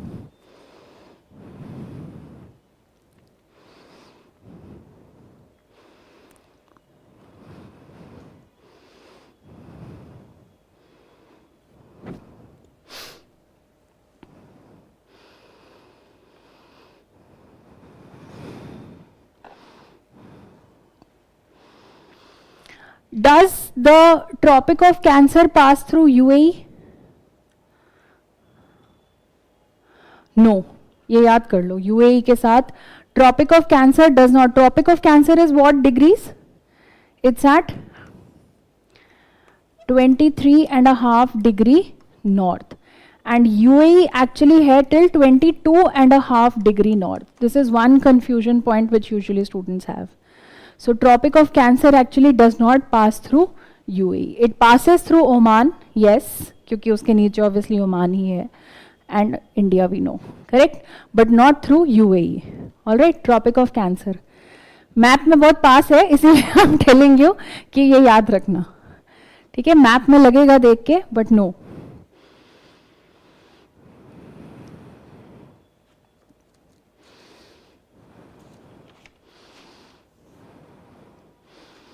Okay, चले आगे.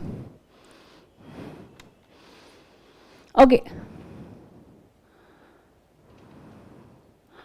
Let's go to, since we are at UAE, let's go down to Oman. Oman की capital is Muscat. This is where Muscat देख लो, is again opens into the Gulf of Oman. So it's a port city. Okay, and it shares, Oman shares control of Strait of Hormuz with Iran. ये तो तुम्हें clear हो गया है. ठीक है. Another very important port in Oman is the Duqm port. Duqm port, okay, which India is planning to, in which India has had talks with Oman that Oman will provide facilities, you know, stationary facilities and other facilities to the Indian ships. So Duqm port you can see is at the outside of Gwadar, which is being supported by Pakistan for China, correct? China is giving this port to, or giving the facilities of the port to China. So port of Duqm basically becomes a outer ring of that. Pearls of string theory hai, right? String of pearls theory hai. So port of Duqm is one of the outer portions. So it is strategic interest of India to have ties with Oman for port of Duqm. Okay, there is a port of Haifa also. Haifa also I missed. वो पीछे है actually. You tell me where is port of Haifa. ठीक है, port of Haifa मुझे कल बताना. Where is port of Haifa? You have to tell me where is port of Haifa. Port of Haifa is again being developed by India. Okay, primarily 70% is under Indian control, especially by Adani Group. All right, port of Haifa. Now you will tell me where is port of Haifa. Okay, so Oman, this is regarding Oman. Clear? You know the boundary, water boundary, what is there in Oman. You have the Gulf of Oman. You can, Strait of Hormuz is also Oman. तो आएगा तो तुमको ये नहीं सोचना है कि वो ऊपर है. You remember this is controlled by Oman. And then you have the Gulf of Oman followed by the Arabian Sea. Okay, all right. Salalah, this Salalah is also one important port city. ये भी लिख लो please. Oman के साथ Salalah is also an important port city and it is a tourism site in Oman. Salalah.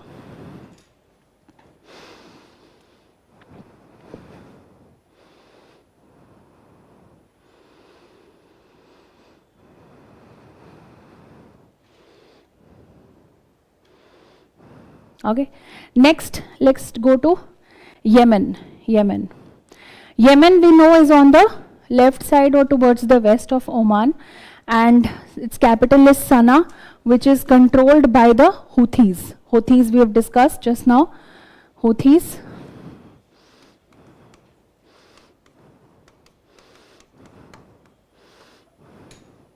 All right, they are sometimes also known as Ansar Allah, I think. Okay, and this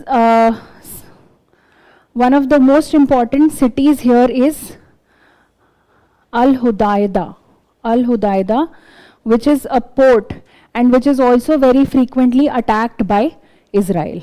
Okay, so Israel also attacks this place. Yemen Houthis are also causing piracy issues along with Somalia. Somalia देखो यहाँ पर, this is the Horn of Africa. So a lot of piracy issues, or you can say hostile activities take place in the Red Sea, Bab al-Mandeb and Gulf of Aden. ठीक है? Okay, the very important islands here is the Socotra Islands. Socotra. ये spelling लिख लो या वो लिख लो. It's okay, Socotra Island. This is a UNESCO World Heritage Site. This also belongs to Yemen. And what you see here are dragon blood trees, trees which look like this.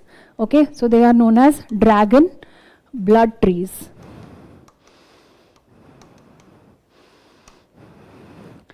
Dragon blood trees. Okay, Aden is also one very important port in Yemen. Aden. Yes, Socotra is a part of Yemen. It's a territory of Yemen. Although UAE is trying to assert its influence on Socotra, but अभी है Yemen के पास ही है. Okay, Aden is also one of the major port cities, जिसके नाम पे you have the Gulf of Aden. ठीक है, Gulf of Aden. Okay. Let's move forward. Kuwait. Where was Kuwait? Go to your original map. Kuwait is that triangle ऊपर, बिल्कुल top में. ठीक है? Kuwait is that triangle, the end of Persian Gulf, जहाँ पर you also have the Kuwait Bay. All right. Kuwait, India and Kuwait also have good relations. India, a lot of diaspora of India is working in Kuwait. All right, the capital of Kuwait is Kuwait City, and one of the main cities of Kuwait is Al-Ahmadi. Al-Ahmadi, this is one of the main oil refining sector or center of Kuwait. Oil refining. In fact, major oil refining companies of the world have their offices here in Al-Ahmadi. Okay. तो अगर crude oil prices और ये सब में fluctuations होता है, so this name usually comes in the news, Al-Ahmadi. Okay. A very important US military base is also here in Kuwait. This is the Camp Arif Jan.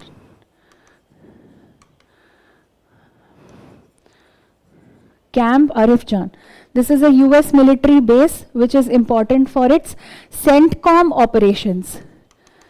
CENTCOM. CENTCOM stands for nothing but Central Command. Central Command operations of the US deal with primarily 3 regions, जहाँ पर वो उनको handle, यहाँ के जो command structure है, the military bases here deal with West Asia, Middle East and North and Northeast Africa. These 3 regions are controlled by the Central Command.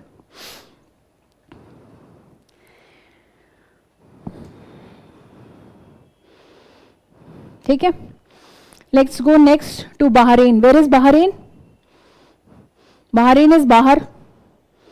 Correct? Bahrain is Bahar, an island off the coast of Saudi. ठीक है, तो there is a causeway. Causeway is like a road, come bridge, come etc. उसको causeway बोलते हैं. There is a 25 kilometer long stretch of bridge and road which connects Saudi Arabia to Bahrain. This 25 kilometer. This is very, very important because most of the supplies for Bahrain come through this. Okay, in case of insurgency and other issues, people have used this causeway. Okay, and Bahrain has the capital of Manama. Manama, or the port city of Manama, which is also one of the strategic US naval base for the 5th Fleet. 5th Fleet of US Navy is stationed here at Manama.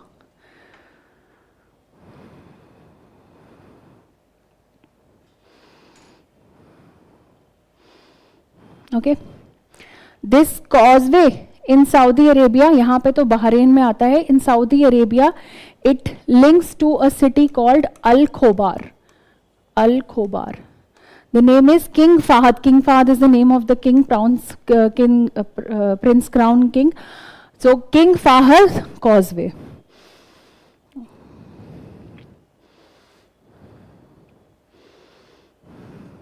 All right. Next, let's go to Qatar. Qatar is the leaf-shaped one which is connected to the mainland. Bahrain तो island हो गया. Qatar is the leaf. इसके यहाँ पर ये Bahrain है. Bahrain के just नीचे इधर Qatar is the leaf-shaped which is linked to the mainland. Capital of Qatar is Doha. All right. India-Qatar relations are very good. It is one of the largest liquefied natural gas suppliers to India, LNG. In fact, जो Al Jazeera channel you watch on news, उसका headquarters is in Doha. It's from Qatar. Okay, and the important here base, there is an Al Udeid base, US military base. One second.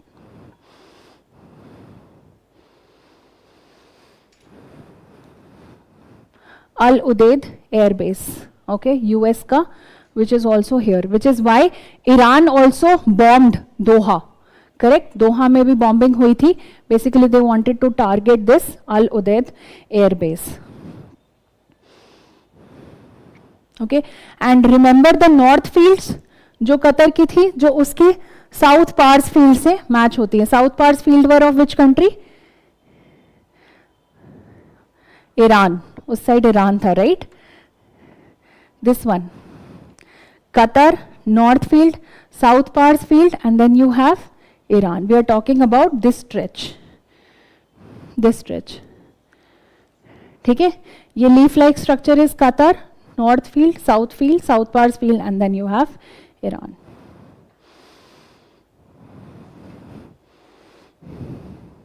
Okay.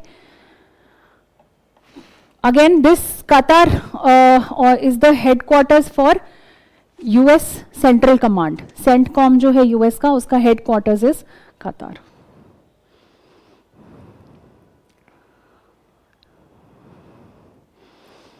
Okay. Now let's proceed. एक बार US military basis कहाँ पर है, since we are talking about US military bases, वो एक बार देख लो, बार बार revise कर लेना, you will be able to remember. Kuwait for example, Qatar is Al Udeid base, okay, and Ras Laffan, these are the two places where there is. Bahrain में Manama में, Bahrain की capital है Manama, वहां पे 5th fleet है, okay. Kuwait is Arif जान and अल सलीम और Salim. Then you have UAE में you have Al Dhafra. There is Jebel Ali port, which is also US largest port of call in the Middle East. This is in Dubai. Jebel Ali port. Okay. Iraq में you have Erbil. हमने Erbil देखा था. Erbil is famous for what? Is the capital of Kurdistan. ठीक है. Okay. And Jordan for Muwafaq Salti airbase, and Saudi Arabia में है Prince Sultan airbase. Just go through the list 2-3 बारी.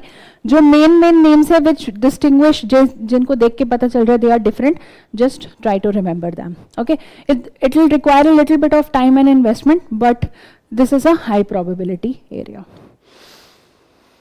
Okay, so one important port also which is the Fujairah port.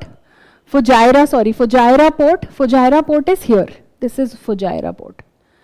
This Fujairah port. Fujairah port basically देखो तो ये Strait of Hormuz को cross करने के बाद है, ठीक है. So this allows the UAE, that is the United Arab Emirates, to bypass the Strait of Hormuz. उसको वहाँ पे जो ब्लॉकेड ईरान ने क्रिएट किया हुआ है उसको फेस ही नहीं करना पड़ता. They can directly send their stuff from here, export from here. Okay, this is the Fujairah port, all right, which is outside the Strait of Hormuz and allows UAE for oil exports, bypasses the Strait of Hormuz.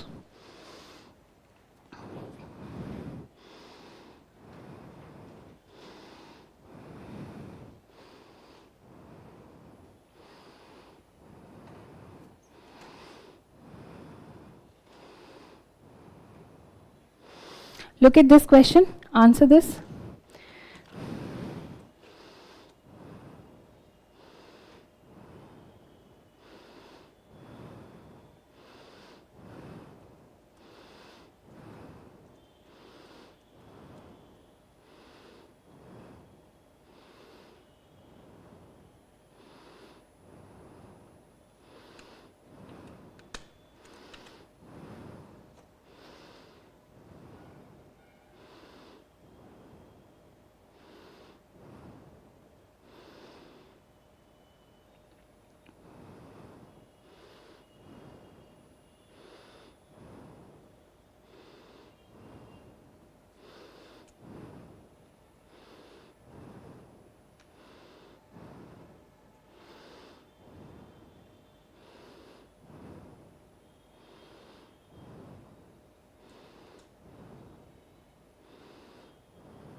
What is the answer?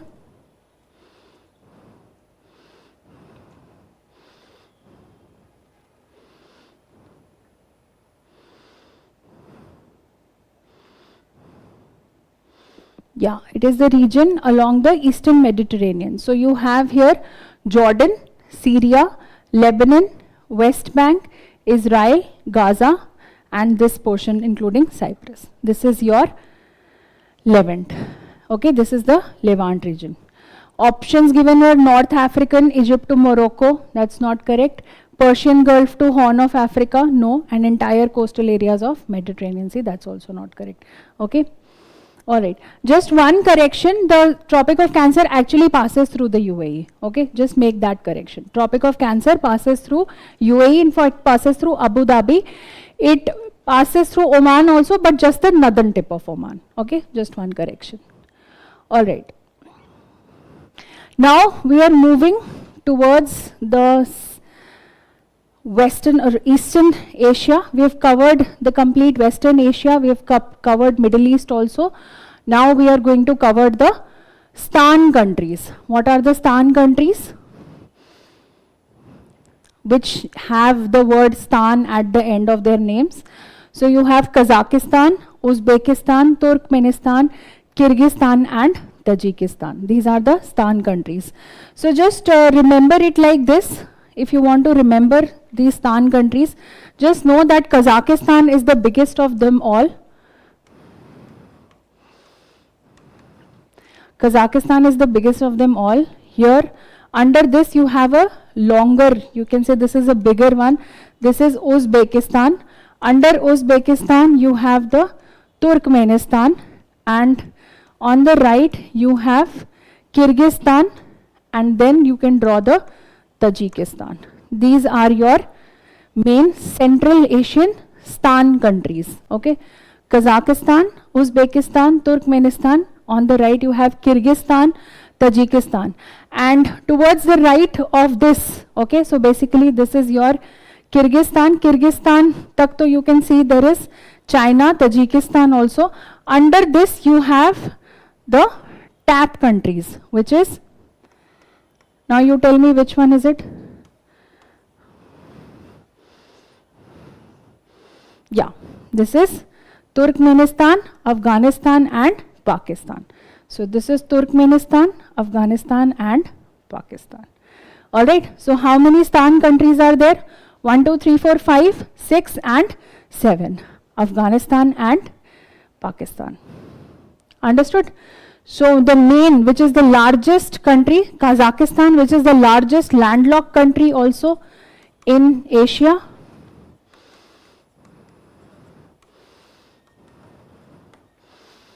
Largest landlocked country in Asia. This is your Kazakhstan. Under your Kazakhstan, left side you have Uzbekistan. Uzbekistan capital is Tashkent. Then Kyrgyzstan, which is Bishkek. Turkmenistan, Ashgabat. And Tajikistan is Dushanbe. Alright. And under Turkmenistan, then you have TAP, which is Turkmenistan included, Afghanistan and Pakistan. That's how you remember. Clear? Again, remember, these are the bigger countries. Kyrgyzstan and Tajikistan are small, which is why I have drawn this more like a rectangle and that as a square. Uzbekistan is a double landlocked country. What is a double landlocked country?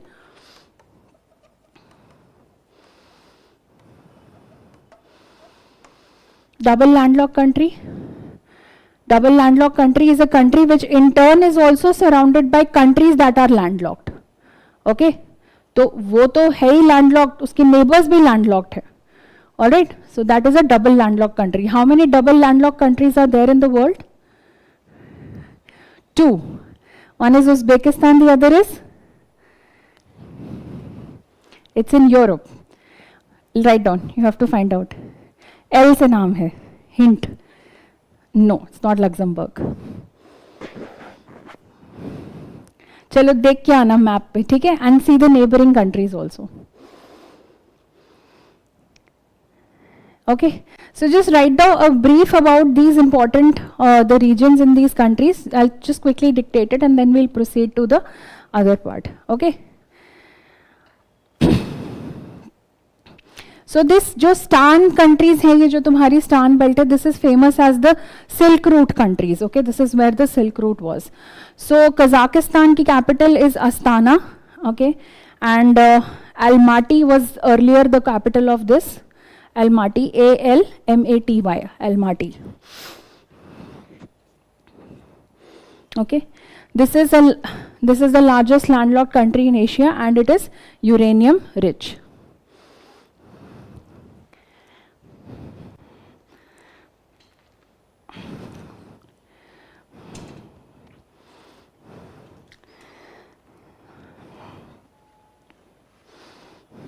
Okay. Next is Uzbekistan, Tashkent. Tashkent is an important this thing, and Samarkand. Samarkand is also one important city there which is famous for the Silk Route. Samarkand.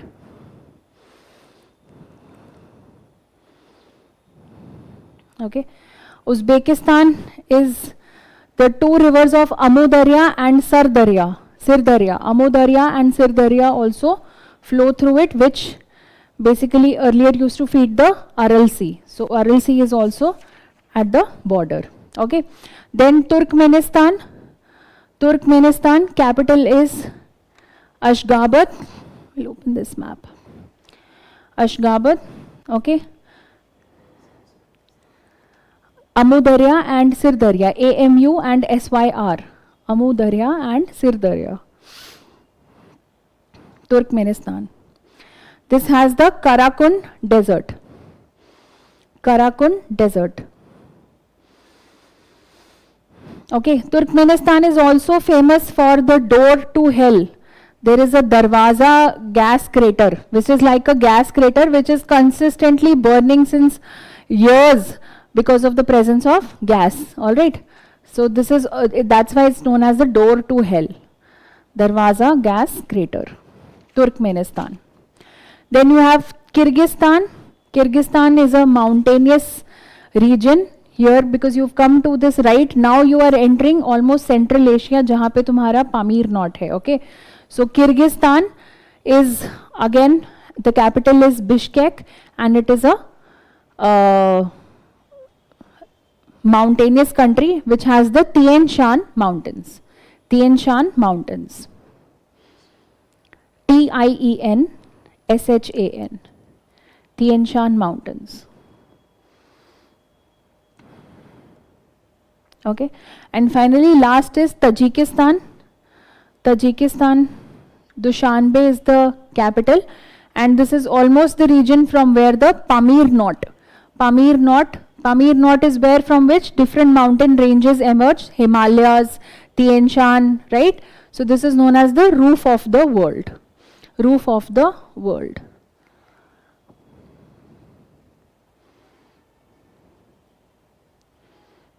Okay.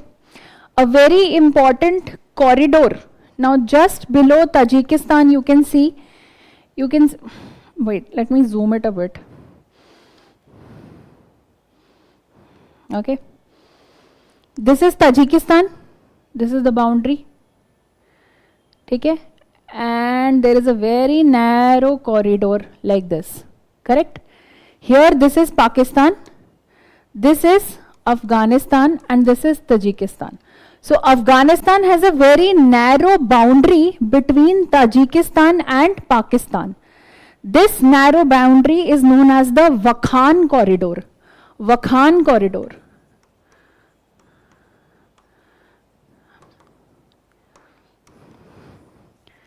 Wakhan corridor. Wakhan corridor was basically created as a part of the great power game between Britain and Russia. When Britain was colonizing South Asia and countries and Russia was capturing Central Asia, that is when both the countries were weary of each other's powers. So they decided to create this corridor, Wakhan corridor, so that the Russia would be limited to the upper Central Asia and British Empire would be limited to South Asia. Okay, this is the Wakhan corridor. Clear? Wakhan corridor.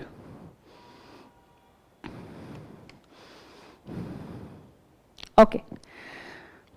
So this is regarding the Stan countries, the important Stan countries. So we have done this also.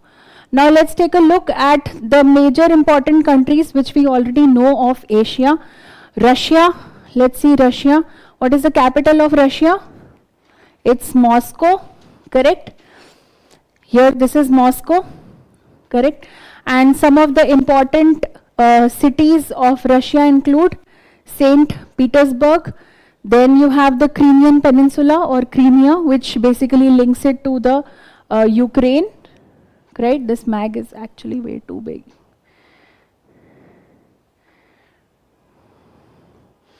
Anyway, you can see this later also on the map. These are things which you already know. Okay. Then there is the Arctic region also. This is the Arctic region, Siberian, Russian Siberian. The Arctic Northwest Passage is now going to open. So there are discussions regarding that. We'll cover that in detail also. The important geographical features in Russia, which is the mountain range which separates Asia from Europe. It's the Ural Mountains. Okay. Then you have Lake Baikal. Lake Baikal is here. ये नीचे south में you can see. Okay, and there is the Kamchatka Peninsula. Where is the Kamchatka Peninsula? This orange portion that you see, this is the Kamchatka Peninsula, and that is the Bering Strait which separates Russia from Alaska.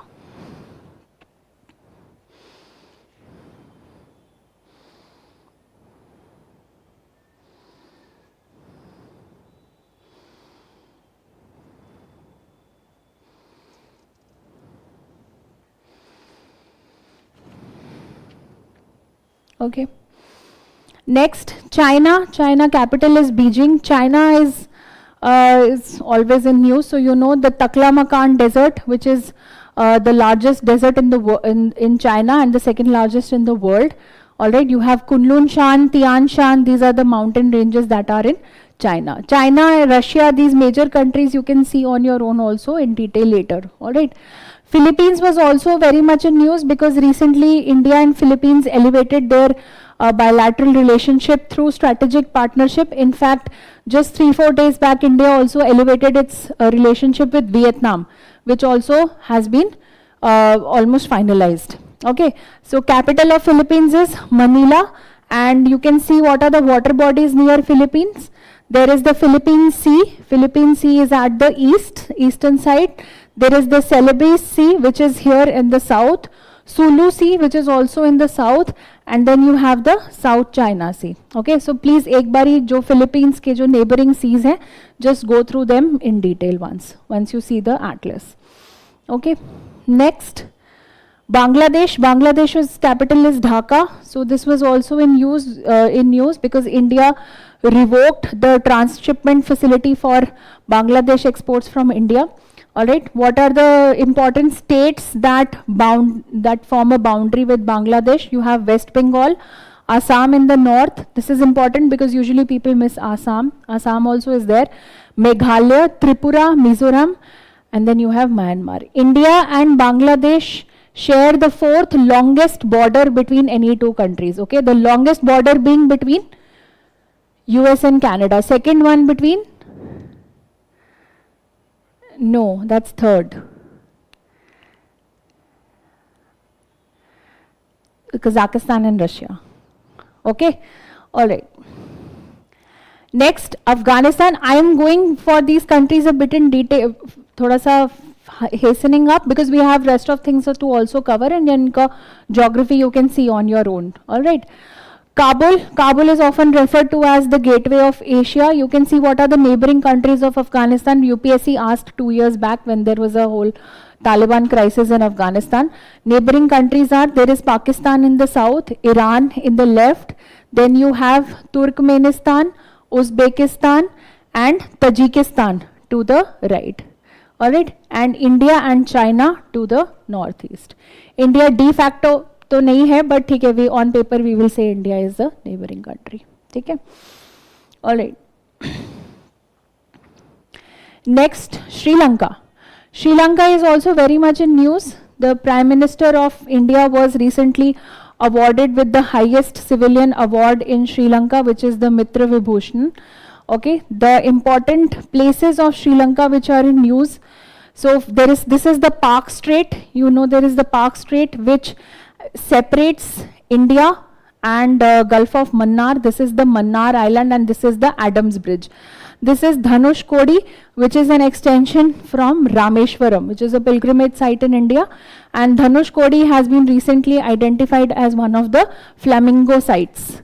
Okay. And you have the Adams Bridge and then there is the Gulf of Mannar. All right. Now, there is other, so there are two, एक तो ये वाला stretch है और एक ये वाला stretch है which connects it to India. So then you have the Jaffna Peninsula. This is where the Jaffna Peninsula is, and this is the Nenativu Islands. This is the Nenativu Island, this one. Okay, and this is Jaffna. ठीक है? So Jaffna से बिल्कुल आगे end पे जाके what you have, this is the Nenativu Island. Alright, so Sri Lanka basically controls all these smaller islands which are an extension of Sri Lanka. ठीक है? Adams Bridge or Ram Setu is a limestone shoals between India and Sri Lanka. Okay. What are the different ports? Port of Colombo, Port of Galle, Hambantota, all these ports. एक बारी please ये भी देख लेना श्रीलंका के. ठीक है? Okay. Next is Myanmar. Myanmar is also very much in conflict in news because of the Rohingya conflict. Rohingyas are in the Rakhine state of Myanmar. Okay, and India is also planning a Kaladan multimodal transport project with Myanmar, which will connect basically India's Kolkata seaport. So we are bypassing the Chicken's Neck corridor. जो ये वाला तुम्हारा corridor है India और north east के बीच में, सिक्किम और बंगाल के बीच में से जो निकलता है, उसको bypass करने के लिए we are launching from, we will go from Kolkata to Sitwe. This is Sitwe. Okay, Kolkata to Sitwe, and Sitwe se we will go from the Kaladan river to Paletwa.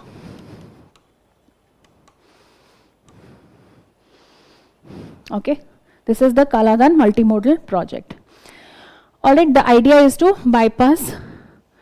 So Myanmar is also at conflict. Why? Because the Myanmar military, which is known as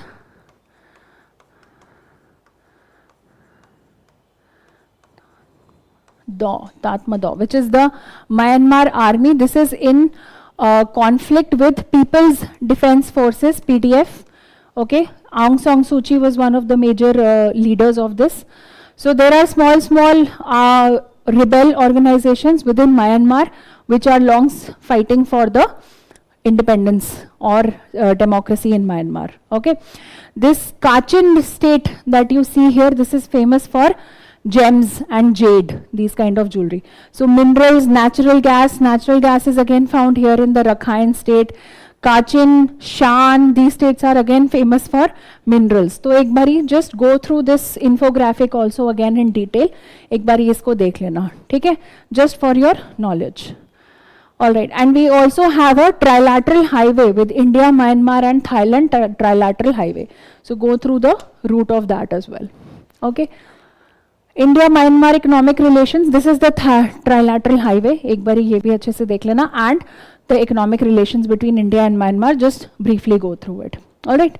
This is more because we are doing from map perspective. We are more trying to see conflict regions in news. So we are not covering it from economics point of view.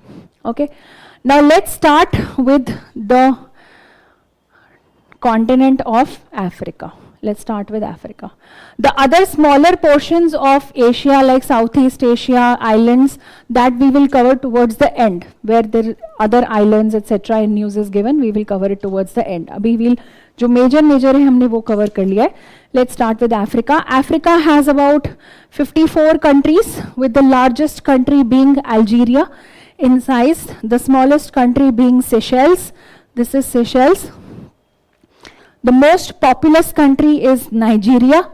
This is Nigeria. And the latest country to be added in Africa is your South Sudan. Okay. Africa again is a continent through which all three major latitudes, that is Tropic of Cancer, Tropic of Capricorn, as well as the equator, pass through. Okay, so we'll divide Africa into different parts. The first part that we will see for Africa is the northern countries which basically border the Mediterranean Sea. This is one belt that we are going to look at. Second belt we will look at is the Sahel region. Okay, the Sahel belt. Sahel is a transitional area between Saharan desert and savanna. Okay, South Savanna region of Africa. So Sahel, Mediterranean, Sahel, this region. Then we will look at the Horn of Africa. This is the third part that we will look at. Followed by, we will follow the coastline. Why? Because in Africa, we need to first know which are the countries which are at coast and which are the landlocked countries. So we will follow the coastline up till Cameroon. We'll go like this, okay, from east to, from west to east. Last May, we will only do the landlocked countries. So we will just learn what is the way to learn the landlocked countries. There are, I think, about 16 of them. And this part, these countries, then I will leave. Why? Because anything which is not landlocked country, which is not here, will obviously fall in this. So you need not remember each and every name as such, but when you do the rest of Africa, you will be automatically able to eliminate. Okay, so then it becomes easier to remember these names. Clear? So this is how we are going to divide our Africa. Let's first start with the Northern Africa. Northern Africa, which is Morocco, Algeria, Libya, Egypt, okay, and Tunisia. So how do we remember this? We say, my angry tiger likes eating.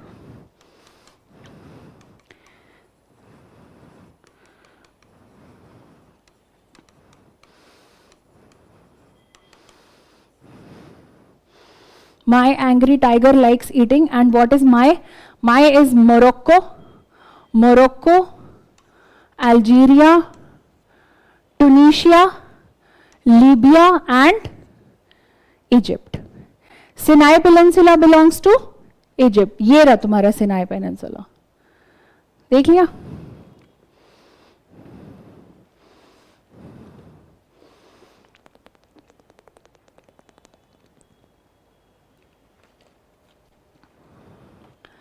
Done? Okay. Now this is one question which was asked in UPSC. This is where your Atlas Mountains are located. यहाँ पे तुम्हारे Atlas Mountains है. Okay.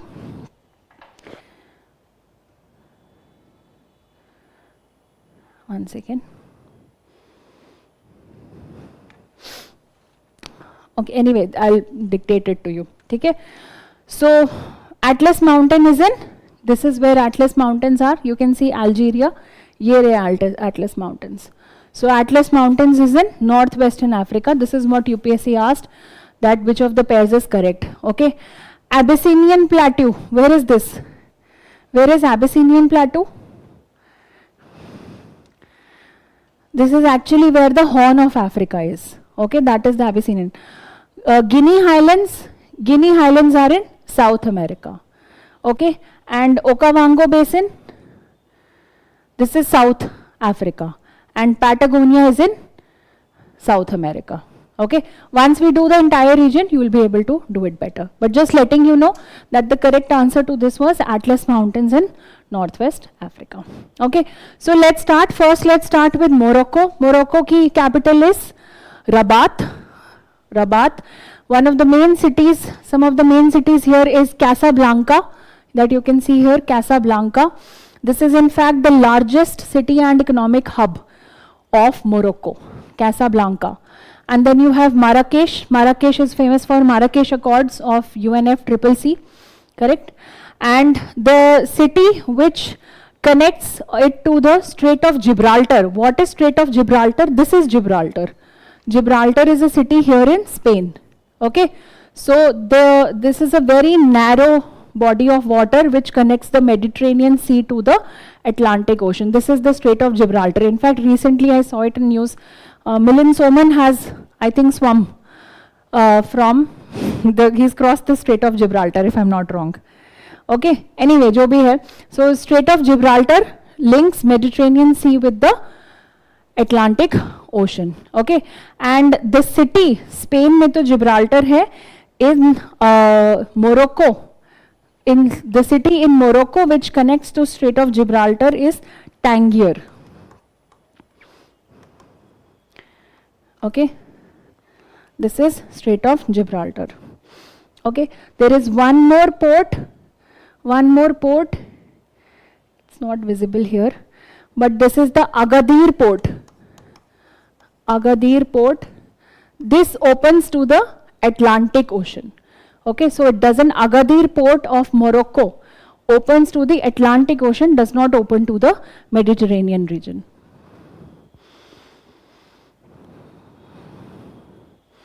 Okay, Morocco is के जो fighting conflict regions है, it's पहला तो it is this Western Sahara region. Morocco was earlier in constant fight with Mauritania for this Western Sahara. Now Mauritania has given up, so actually Western Sahara is under Morocco. Western Sahara, some of the, they have recognized themselves as an independent country, but UN has still not identified as or recognized them as a separate country. It still is very much under Moroccan control. Okay, Mauritania और Morocco के बीच में था issue related to Western Sahara. All right, this Ceuta, Ceuta, this small city here, this actually belongs to Spain. Okay, this belongs to Spain. So you can see this is the connecting link between Gibraltar and Spain across the Strait of Gibraltar. This is also contested by Morocco because apparently this should belong to Morocco. It's on the Moroccan side, but this is owned by Spain. Okay, and Western Sahara में जो rebel group है और जो party है, it is Polisario. Okay, there is a full form for it. Popular Front for the Liberation of Sagria, Al-Hama and Rio de Oro. इतना बड़ा उसका नाम है. Obviously you can't remember that, so just remember Polisario, Polisario Front.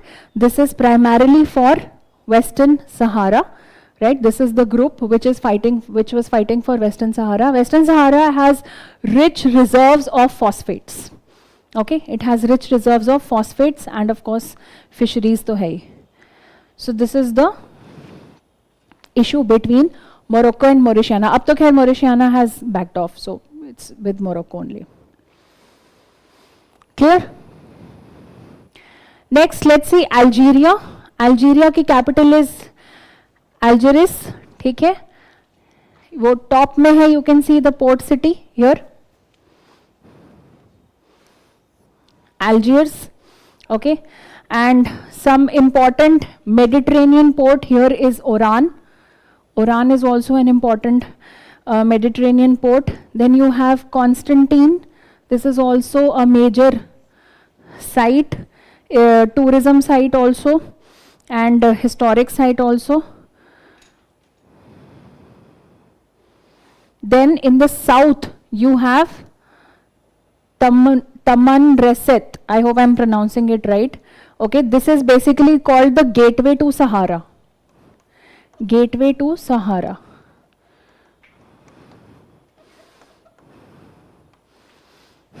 Gateway to Sahara.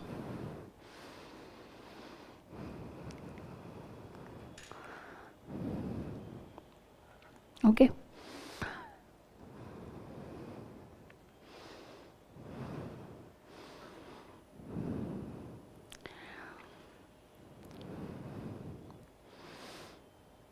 Now, at the south of Algeria, there is a region called Kabylie region. Kabylie region, which is basically a border issue, which is also demanding their autonomy. And the people who are demanding their autonomy belong to the Berber identity. Okay, so this is one of the local conflict areas. This is the Kabylie region. Basically it borders Mali and Niger. ये जो नीचे वाला है ना तुम्हारा southern belt, this is where it is. Okay, Kabylie region.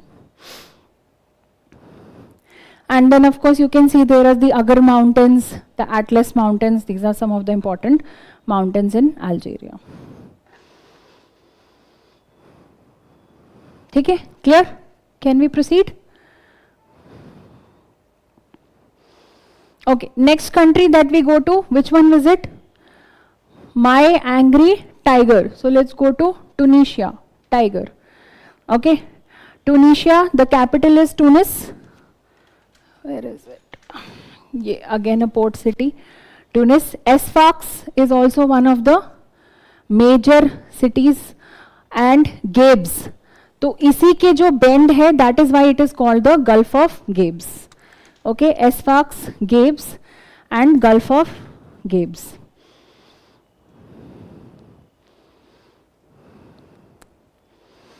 So Tunisia से Libya में and दूसरी जगहों पे lot of smuggling takes place. So this is the main conflict region or issues that they have. Lot of illegal migration into the Mediterranean Sea, across the Mediterranean Sea into Europe takes place from Tunisia. Okay, Sfax is also an important industrial center. Next, Libya. Libya, the capital of Libya is Tripoli. Now, Libya, you have to understand, is basically divided into a civil conflict. Okay, Libya is divided into a civil conflict where you can say there is the East and West Libya, where the Western Libya, which is recognized by the UN, has the capital of Tripoli, and whereas the Eastern Libya has the capital of Benghazi. वो recognized नहीं है, but they consider themselves as the capital, okay, of the Eastern Power Center, that is Benghazi. The main leader here is Khalifa Haftar. Khalifa Haftar was basically a military commander under Muhammad Gaddafi. Gaddafi, who was an autocratic ruler or authoritarian ruler in Libya till 2011. When the Arab Spring rose in Tunisia and Egypt, and usse it spilled over into Libya, and there was an overthrow of the authoritarian regime in Libya in 2011.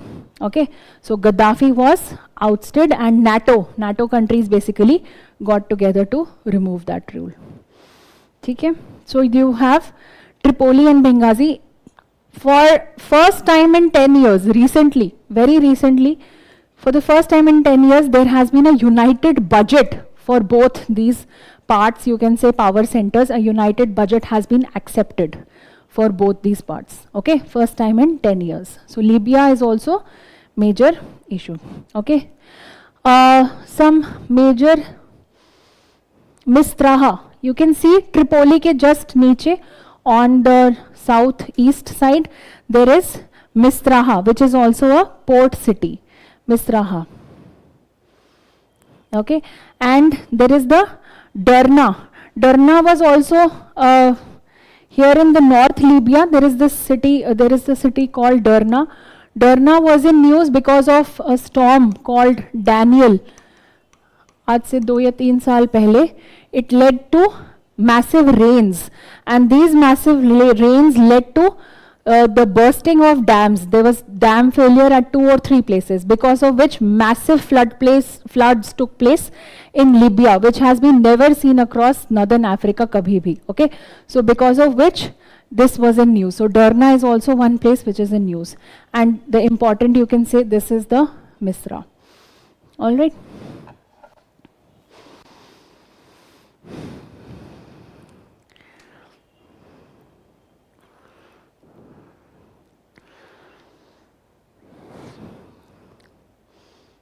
Okay. Next, Sirte is also one important port city. It's not here, but you can just write Sirte, S-I-R-T-E. Sirte is also an important coastal city which is famous for oil reserves, okay, and oil exports. Sirte, S-I-R-T-E.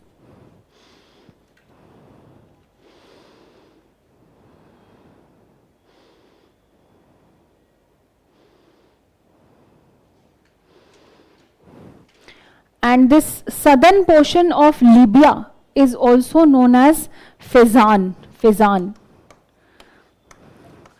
F-E-Z-Z-A-N. Fezzan. This Fezzan or southern portion of Libya basically is famous as a smuggling route.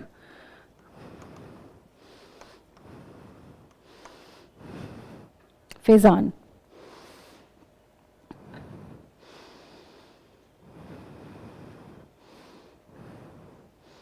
Okay, can we proceed?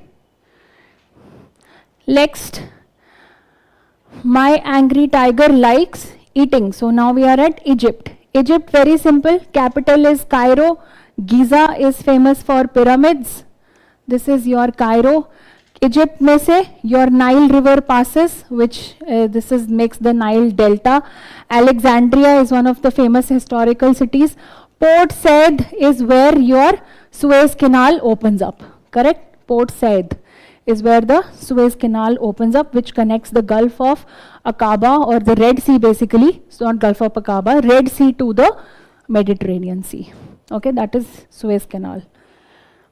And Egypt also has a famous place called Sharm el-Sheikh, where you see most of the international conferences are going on, correct? हमारा Gaza peace talks जो अभी हमने देखा था, that is also happening there, and COP27 of UNFCCC also took place at Sharm el-Sheikh. Okay. Sinai Peninsula is also some of the conflict regions here, जहाँ पे Gaza से, because ये हमारी Gaza, remember यहाँ है, this is where Gaza is. So it actually touches the Sinai Peninsula. So you can say the Rafah crossing, जो हमने Gaza के बिल्कुल last में देखा था, this Rafah crossing, this also becomes is basically a point of contention, or you can say जहाँ पे Islamist, you can say more of थोड़ा सा insurgency happens. Okay, this is Egypt. Okay, next let's move on to Sahel region. Sahel region, so we have done the northern belt which touches the Mediterranean. Now we are coming a little bit south, which is the Sahel region. This is your Sahara desert which covers these countries, and Sahel is this small narrow belt which is a transition between Sahara and savanna. Savanna is the grasslands, the dry grasslands of Africa. So Sahel region mein the countries that we are going to study is Senegal, Mauritania, Mali, Burkina Faso, Niger, Nigeria and Chad and Sudan. Okay, these are the countries that we are going to study in Sahel region. Sahara desert and savanna. Savanna is the grasslands, the dry tropical grasslands. Okay, that is savanna.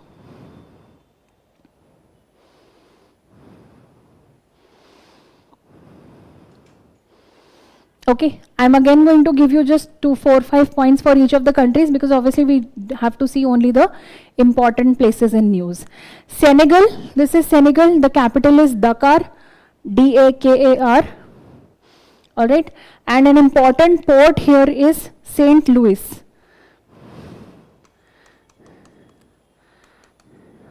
Okay. Then Mauritania, the capital is Nouakchott. Okay. And there is a port here.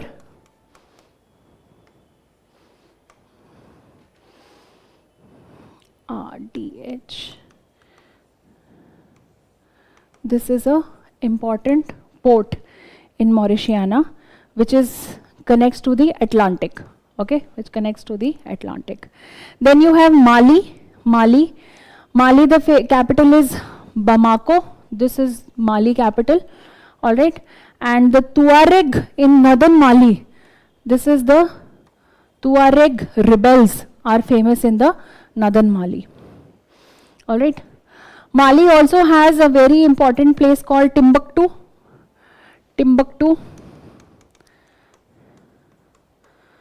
Timbuktu, which is a historical Islamic center, which is also a UNESCO World Heritage Site. It was a 15th century Sankore University. All right. So it has lots and lots of ancient manuscripts on science and other subjects. Sankore University was in Timbuktu. Okay. There is the Niger Delta. This is the Niger River, you can see. So Niger Delta is also formed here. And Timbuktu is considered one of the World Heritage Sites in danger. All right. So it's in the list of World Heritage in danger, Timbuktu. Okay. Its manuscripts, if they are gone, then it like that, in that sense. Okay. And of course, because there is lots of this Sahel region is surrounded by rebels and insurgencies from all sides. Chad region हो गया तुम्हारा Boko Haram का, Tuareg region हो गया, ठीक है. So there are many insurgent Sahel में, there is a lot of disturbance. So this is one of the risky places, that is why. Okay. The main rebel centers of Tuareg rebellion center is Gao Kidal. Okay. Tuareg rebellions का है Gao Kidal. Mali has also a number of important lakes. Mali has some very important lakes. For example, Lake Debo, which is the largest lake in Mali. Lake Debo. Then you have Lake Fagibin.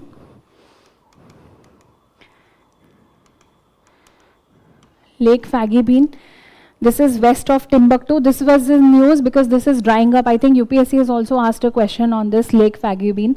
This is drying up, and this is primarily drying up because of the sand dunes are closing the feeder channels to this particular lake. Okay. And then you have the barrage de Selingue. This is also a lake. Okay.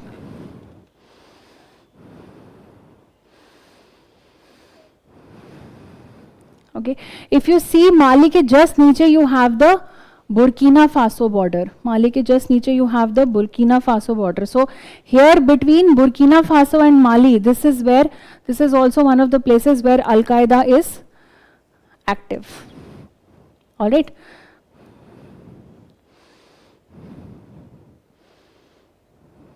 Mali and Burkina Faso. All right. Next, Burkina Faso. This is the capital is Ouagadougou. Ouaga. It's written O-U-A, but it's pronounced Ouaga. Okay. Ouagadougou. That is the capital of Burkina Faso. All right. Again, this is also one of the places which has a lot of insurgency. Particularly in the eastern Burkina Faso, there is ISIS-linked insurgency which is there. Okay, eastern Burkina Faso, you have ISIS-linked insurgency. Okay, and then you have the northern with Mali, that border you have Al Qaeda jihadi. All right. Important commercial city in Burkina Faso is this. If you can read it, I'll just write it again. It's Bobo Dioulasso. Bobo Dioulasso. All right. This is one important commercial city in Burkina Faso.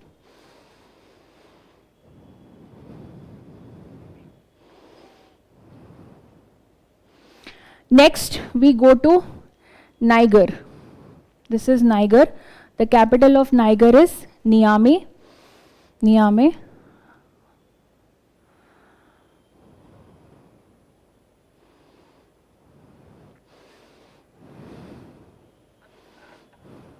Okay, Niger and Chad and Libya, especially this region, Niger, Chad, jahan par, sorry, not this region, Niger, Chad, where you have the Lake Chad region.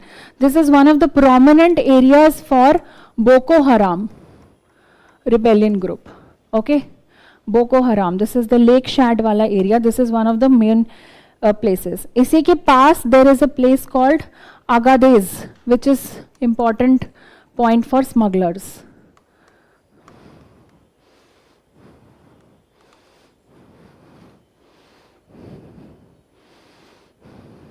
Okay. Next, below Niger is Nigeria. Nigeria, the capital is Abuja, but the largest city is Lagos. Largest city in Nigeria is Lagos. And Kano. It's not visible here, but Kano is also an important trade center. K-A-N-O. Kano is also an important trade center in Nigeria. Okay.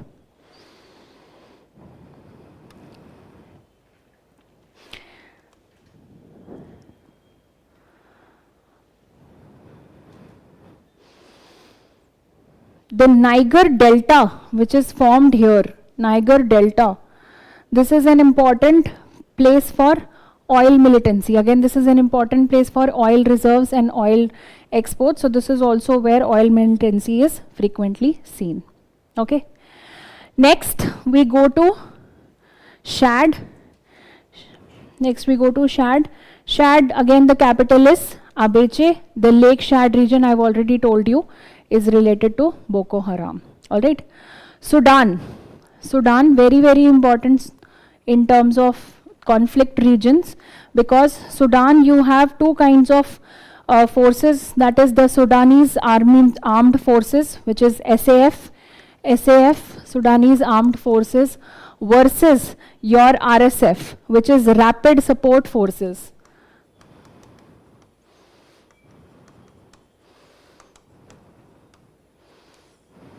SAF versus RSF, Rapid Support Forces. All right. So they basically are the capital of Sudan is Khartoum. All right, Khartoum. In this Khartoum, this is where the two rivers, one is the White Nile and the Blue Nile. Okay, they both merge in Khartoum, the capital of Sudan. White Nile and Blue Nile together merge in Khartoum, and this is where a famous island called Tuti Island is located. Okay, Tuti Island, famous island, or located. Similarly, Khartoum की जो twin city है, which is very next near to Khartoum, is Omdurman. This is a twin city of Khartoum. Okay, and the southern region of Sudan, this is the Darfur region. You can say the Darfur region. This is also one of the major conflict centers. Darfur. Okay, so Darfur, if a region is asked, Darfur, this is in Sudan. All right. Darfur is important. Darfur is important. All right. You can also see here there is the Port Sudan, which links Sudan to the Red Sea. So you can see Sudan is not a landlocked country. Okay.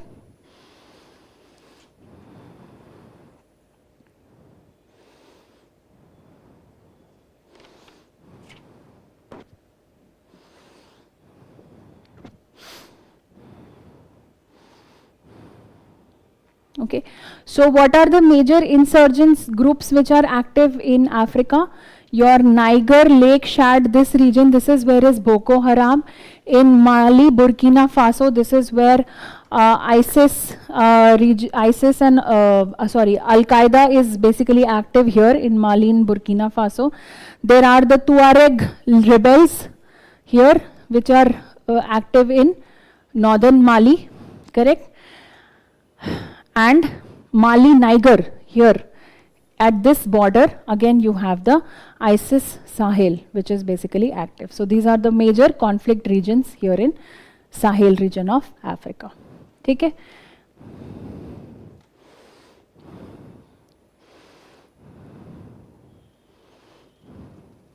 This is Sudan.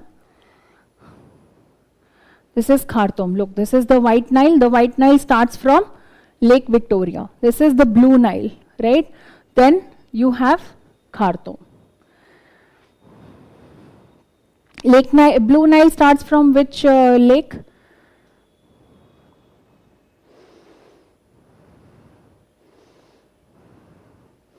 Write down as a homework.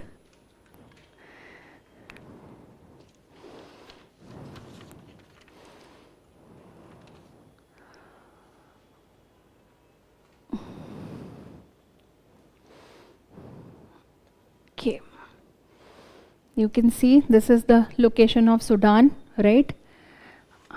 This is Port Sudan. All right, so we have almost reached the eastern side of Africa. All right, and here you can see Khartoum, Blue Nile, White Nile. Yes, you can obviously now see it's Lake Tana. All right, so this is where the two rivers meet. And Tuti Island. Tuti Island is also one of the major regions for conflict. Clear? Okay, so this is regarding the, now there are a number of lakes like I mentioned in Africa. So there are Great Lakes, Africa को भी बोलते हैं region को. वैसे तो Great Lakes is this region only of North America, where you have Lake Superior, Lake Michigan, Huron, Erie. But sometimes the Great Lakes of Africa are also there. So you can just go through this to see the difference between the two and what are the major lakes in Africa. एक बारी वो please देख लेना. And through which all lakes does equator pass? That is what UPSC asked last year. Okay, which lakes through which equator passes. Now we discussed the African Rift Valley. So we see why this African Rift Valley is created. Why do we have a number of lakes in Africa? Is primarily because of this tri-junction of plates. One on the African plate, which is the Nubian plate. The second is the Somali plate. Okay, and the third plate which is getting separated from that, this is the Eurasian plate or the Arabian plate. Okay, this is the Arabian plate. Arabian plate, Nubian plate and Somalian plate, these are the three plates which are getting separated, because of which there is a creation of this lake area. Okay, so just go through once the lake areas also, so you're good to go. Next countries that we can see is the Horn of Africa. Horn of Africa, generally Horn of Africa is considered only for 4 countries, which is, you can remember as seed, that is Somali, Ethiopia, Eritrea and Djibouti. Okay, there is an extension also sometimes that we consider Sudan, South Sudan, Uganda, Rwanda, Burundi, Kenya and Tanzania, but no, strictly we will only consider these 4 as the Horn of Africa, which includes Somalia, your Eritrea, Djibouti and Ethiopia. Clear? Okay, let's go through these countries one by one. Ethiopia, which is the main bulk, which is not directly connected to the Indian Ocean, right, which is not connected to the Gulf of Aden or Indian Ocean or Red Sea. This is Ethiopia. The capital of Ethiopia you can see is Addis Ababa. All right. The major cities here is Gondar. Okay. This Ethiopia is where you have your Abyssinian plateau, correct, which UPSC asked. This is your Abyssinian plateau, which is basically like a highlands. This is a plateau regions which is highland, and this is why it is also known as the roof of Africa. Okay.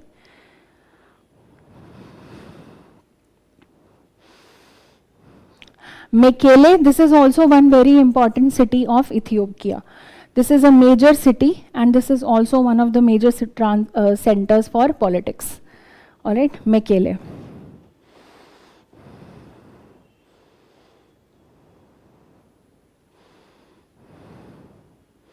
Okay, see a number of lakes are here also. So just try and spend some time with it and you will see. And then there is the Ogaden Desert, which is also here, Ogaden Desert.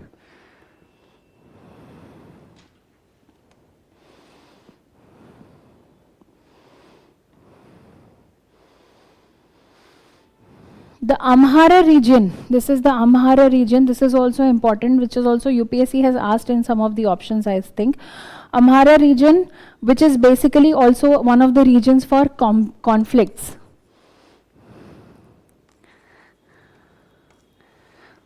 Okay, Amhara region.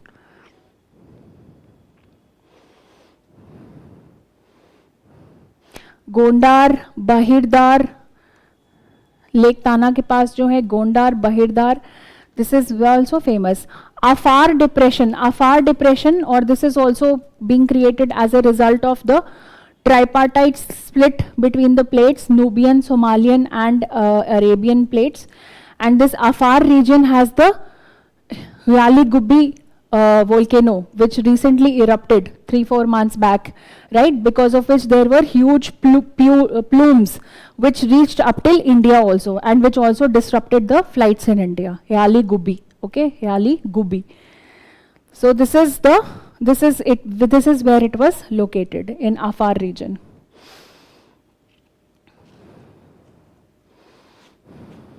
Okay, next let's go to Eritrea. We're doing it a little faster. All right, Eritrea, the capital is Asmara. You can see the capital is Asmara. The major seaport is Massawa. Major seaport is Massawa. Okay. Eritrea has a issue with Ethiopia also, and especially for the Assab port. Okay, because Ethiopia, you can see, is inside, does not have access. So Ethiopia actually wants access to Assab port. Okay, so this is the Assab port, which is near the Bab al-Mandeb. Yehi hai na wo choke point which enters the Red Sea, Bab al-Mandeb. So Assab is important with respect to Bab al-Mandeb, and this is why this is also a bone of contention between Eritrea and Ethiopia.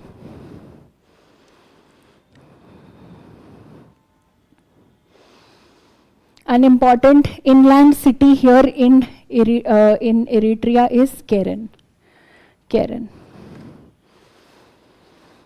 Okay, next let's move on to Djibouti. The capital here is Djibouti itself. Okay, this is again lies very close to the Gulf of Aden, but also connects to the Bab al Mandeb. So you can see this is Djibouti is very closely linked to Yemen, correct, through the Bab al Mandeb, Yemen.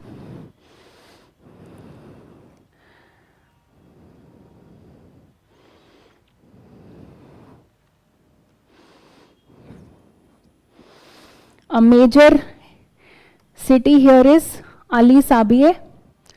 Ali Sabieh. Djibouti is also one country which hosts the bases of US, UK, France, many countries, उनके air bases को और naval bases को ये host करता है. US, China, France, Japan, Italy.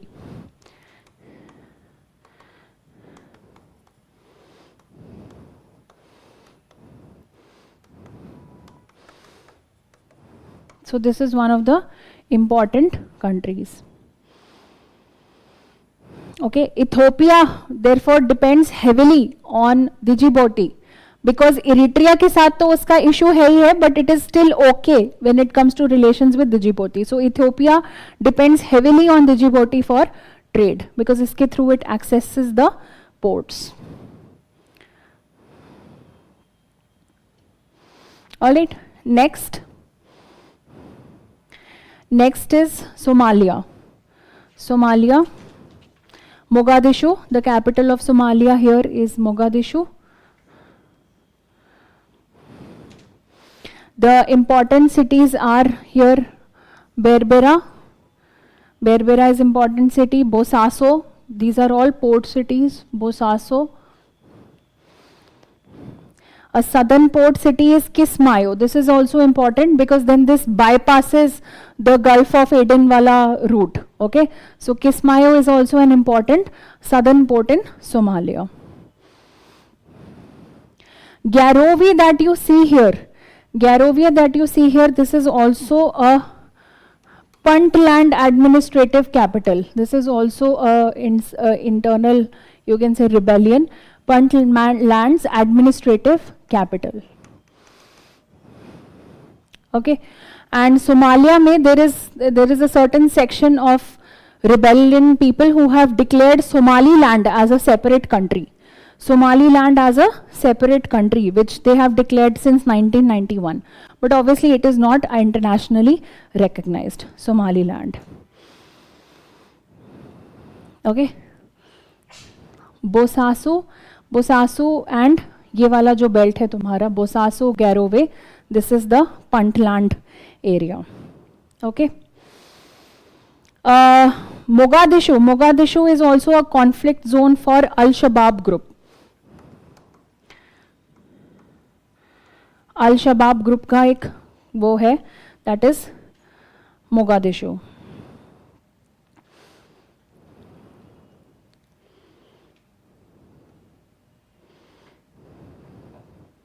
Okay, and around Kismayo is also there is a talk for a separate Jubaland. Okay, around Kismayo, Jubaland. So Somalia, as you know, you can see this opens into the Gulf of Aden and the Indian Ocean. So this is one of the main sources for pirates, Somalian pirates, which is also very common. So Yemen or Somalia, basically दोनों जो है Yemen से Houthis and Somalian pirates, rebel groups from both sides cause issues in the Gulf of Aden. All right. Okay, so we've done the Horn of Africa. तो हमने अभी क्या किया है? Let's just see the map of Africa.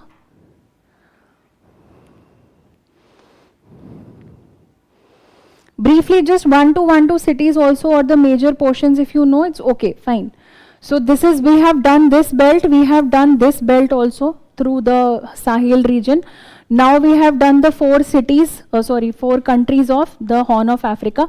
We are now starting from Kenya and going this way up till Cameroon. Okay, so we are only covering the coastal countries, and then last May we will note down what are the landlocked countries in Africa so that we know we're never confused. Okay, so let's start from Kenya.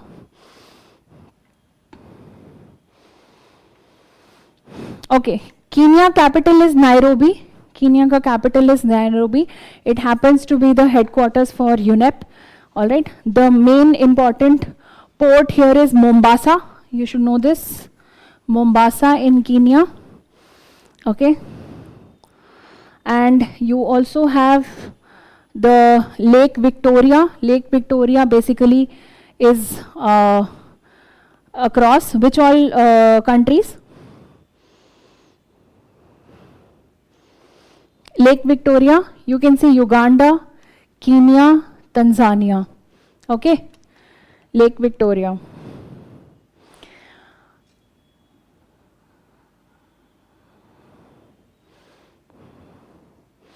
There is also the Lamu port. Lamu port is also important for Kenya. Okay, Kenya, what issues it faces? It faces insurgency from Somalia because it neighbors Somalia, and even in this Lamu corridor. All right, let's go to Tanzania. Further down south, Kenya ke niche we are going to here Tanzania. Tanzania, the capital is Dodoma. Capital is Dodoma. Important cities is Dar es Salaam, Zanzibar,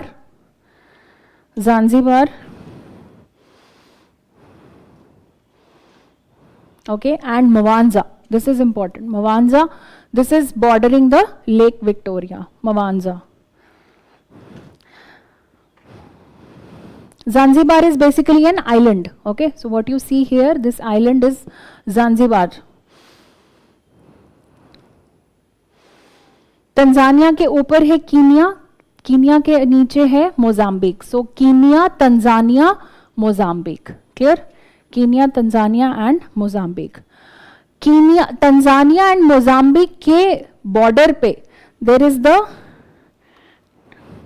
here region, there is the Cabo Delgado. इसको वैसे हम इसमें भी पढ़ेंगे Mozambique में. Reason जहां पर एक maximum insurgency is being witnessed, Cabo Delgado. Okay,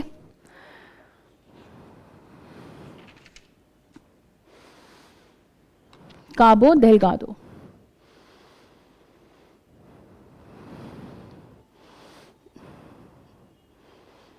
next, Mozambique. Mozambique the capital is मापुटो. South में बिल्कुल capital is Maputo. A central port which is important for Mozambique is the Beira. Mozambique, on the east of Mozambique is the Mozambique Channel which separates it from Madagascar. Madagascar, Mozambique Channel and Mozambique. So is it, it's not written here, but this is the northern जो region है इसका Mozambique का, that is the Cabo Delgado. This is where ISIS insurgency is there and lot of attacks on LNG portals and terminals have taken place. All right. Next, we go to South Africa. South Africa. Okay, you have, where is the Serengeti National Park? Where is the Kruger National Park? Masai Mara National Park. Please ये तीनों एक बारी देख लेना, ठीक है? The main national parks, Masai Mara, Serengeti and Kruger. This is the main basically savanna grasslands of Africa. Next, South Africa. South Africa capital, administrative capital is Pretoria, right? The legislative capital is Cape Town. Pretoria north में है, and Bloemfontein, this is the judicial capital.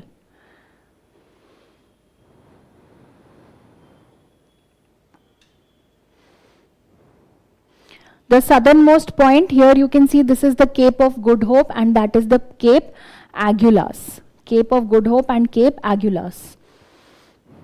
Important ports, Cape Town. This is where is Cape Town. These are the important. Port Elizabeth, again at the down south, Port Elizabeth and Durban. These are the important ports of South Africa. Okay. The Orange River passes through this South Africa.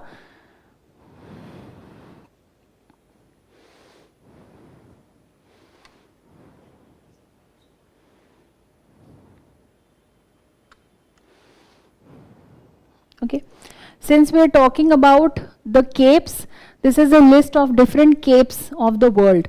So for example, Cape Horn is in Chile, okay, Cape Agulhas, Cape York of Australia. So ek bari, I'm just leaving this here, not going into the details, but just see the capes also, different capes, which are the southern points, all right, of different continents.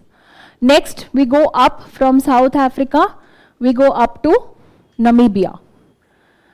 Namibia, the capital is Windhoek. This is famous for Walvis Bay. Walvis Bay is also a port city here in Namibia. What you see here is the Tropic of Capricorn. Tropic of Capricorn.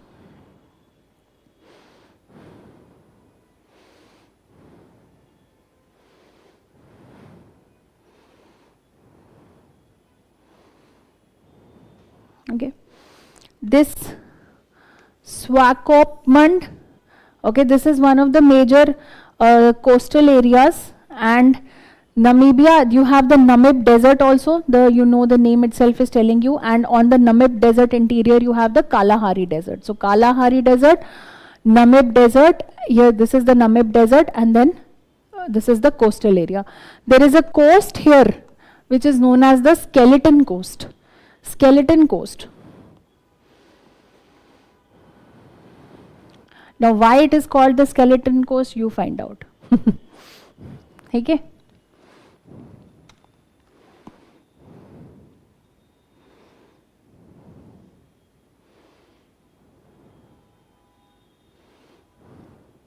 Okay. Next we go up Namibia, there is Angola. So that is Angola for you. The capital of Angola is Luanda. This is a major oil hub. Major oil hub. Here this is at the port. Important cities include Lobito, Huambo. Okay. Huambo is an inland city. Then there is the Benguela. Benguela, after which the Benguela current has been named, of Africa. Okay. So this is in Angola, Benguela.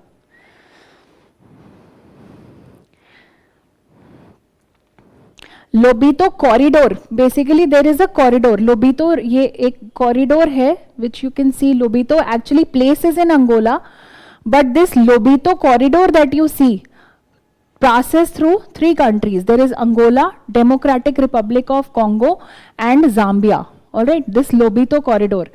This is famous for minerals exports and railways. So this is connected through railways, through which mineral exports take place through the Lobito port. Okay, it reaches up till Benguela also. So Lobito corridor, remember, connects Zambia, Angola and Democratic Republic of Congo. Just write this name. Lobito corridor, Zambia, Democratic Republic of Congo and Angola.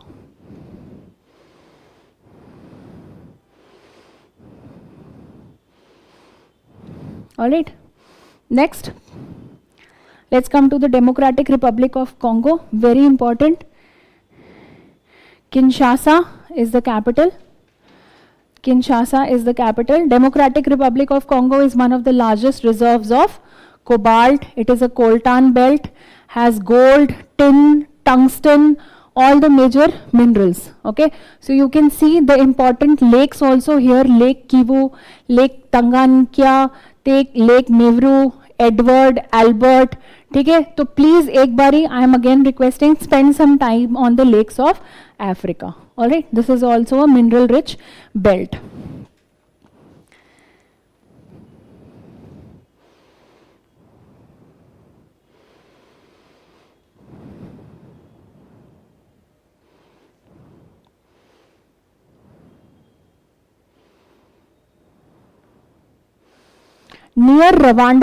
Near Rwanda, you can see a place called Goma here. Goma. This Goma is also a conflict hotspot near Rwanda. Okay. And Lubumbashi, this region, Lubumbashi, this is a very important mining center of DRC. Lubumbashi.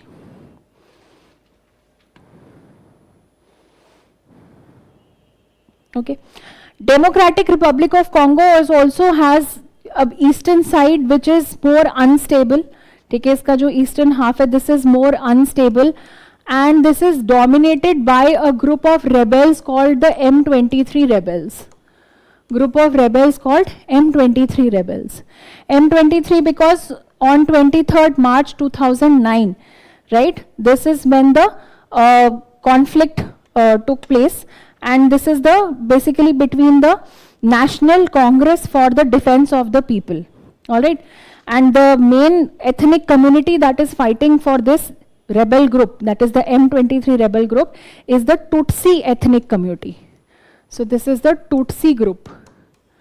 Okay, M23 rebels, Tutsi. It is said that they are linked with ISIS and all that. वो अलग से उसमें बोलते हैं, ठीक है? So M23 rebels, this is famous for this. And the peacekeeping mission in Congo here is the MONUSCO. UN peacekeeping mission in Congo is known as MONUSCO.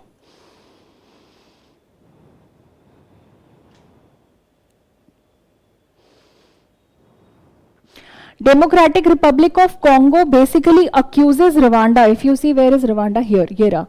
Okay, this is Rwanda. So it accuses Rwanda of inciting all these insurgency groups on the east. Though Rwanda clearly says that I have no role to play in this, but DRC का कहना है कि on the eastern side these rebels are supported by Rwanda. Clear? Next, DRC हो गया. Then we go to Gabon. Gabon, nothing, simple country. Two cities, Libreville.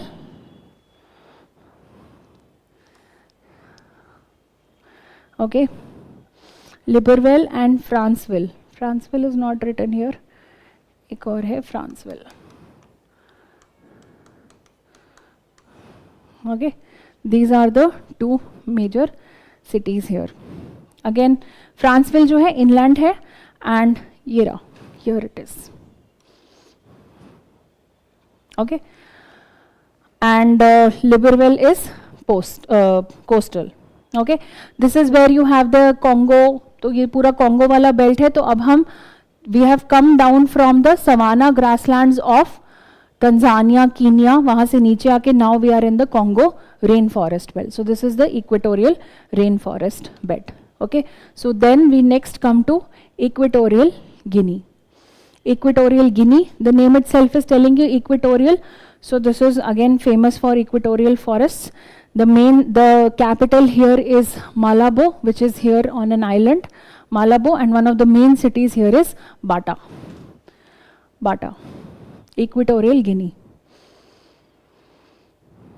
Okay, जो इसकी mainland territory है, देखो इसका capital तो island में है, ऊपर कैमरून के साथ है, मालाबो, Equatorial Guinea का, but the mainland territory is known as Rio Muni.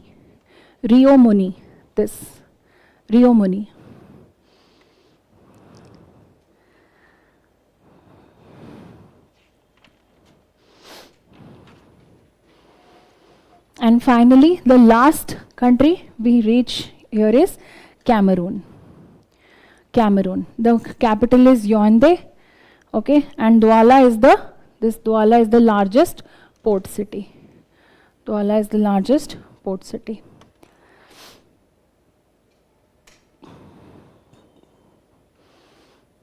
Now this has issues with Nigeria. ठीक है, Cameroon and Nigeria have disputed places.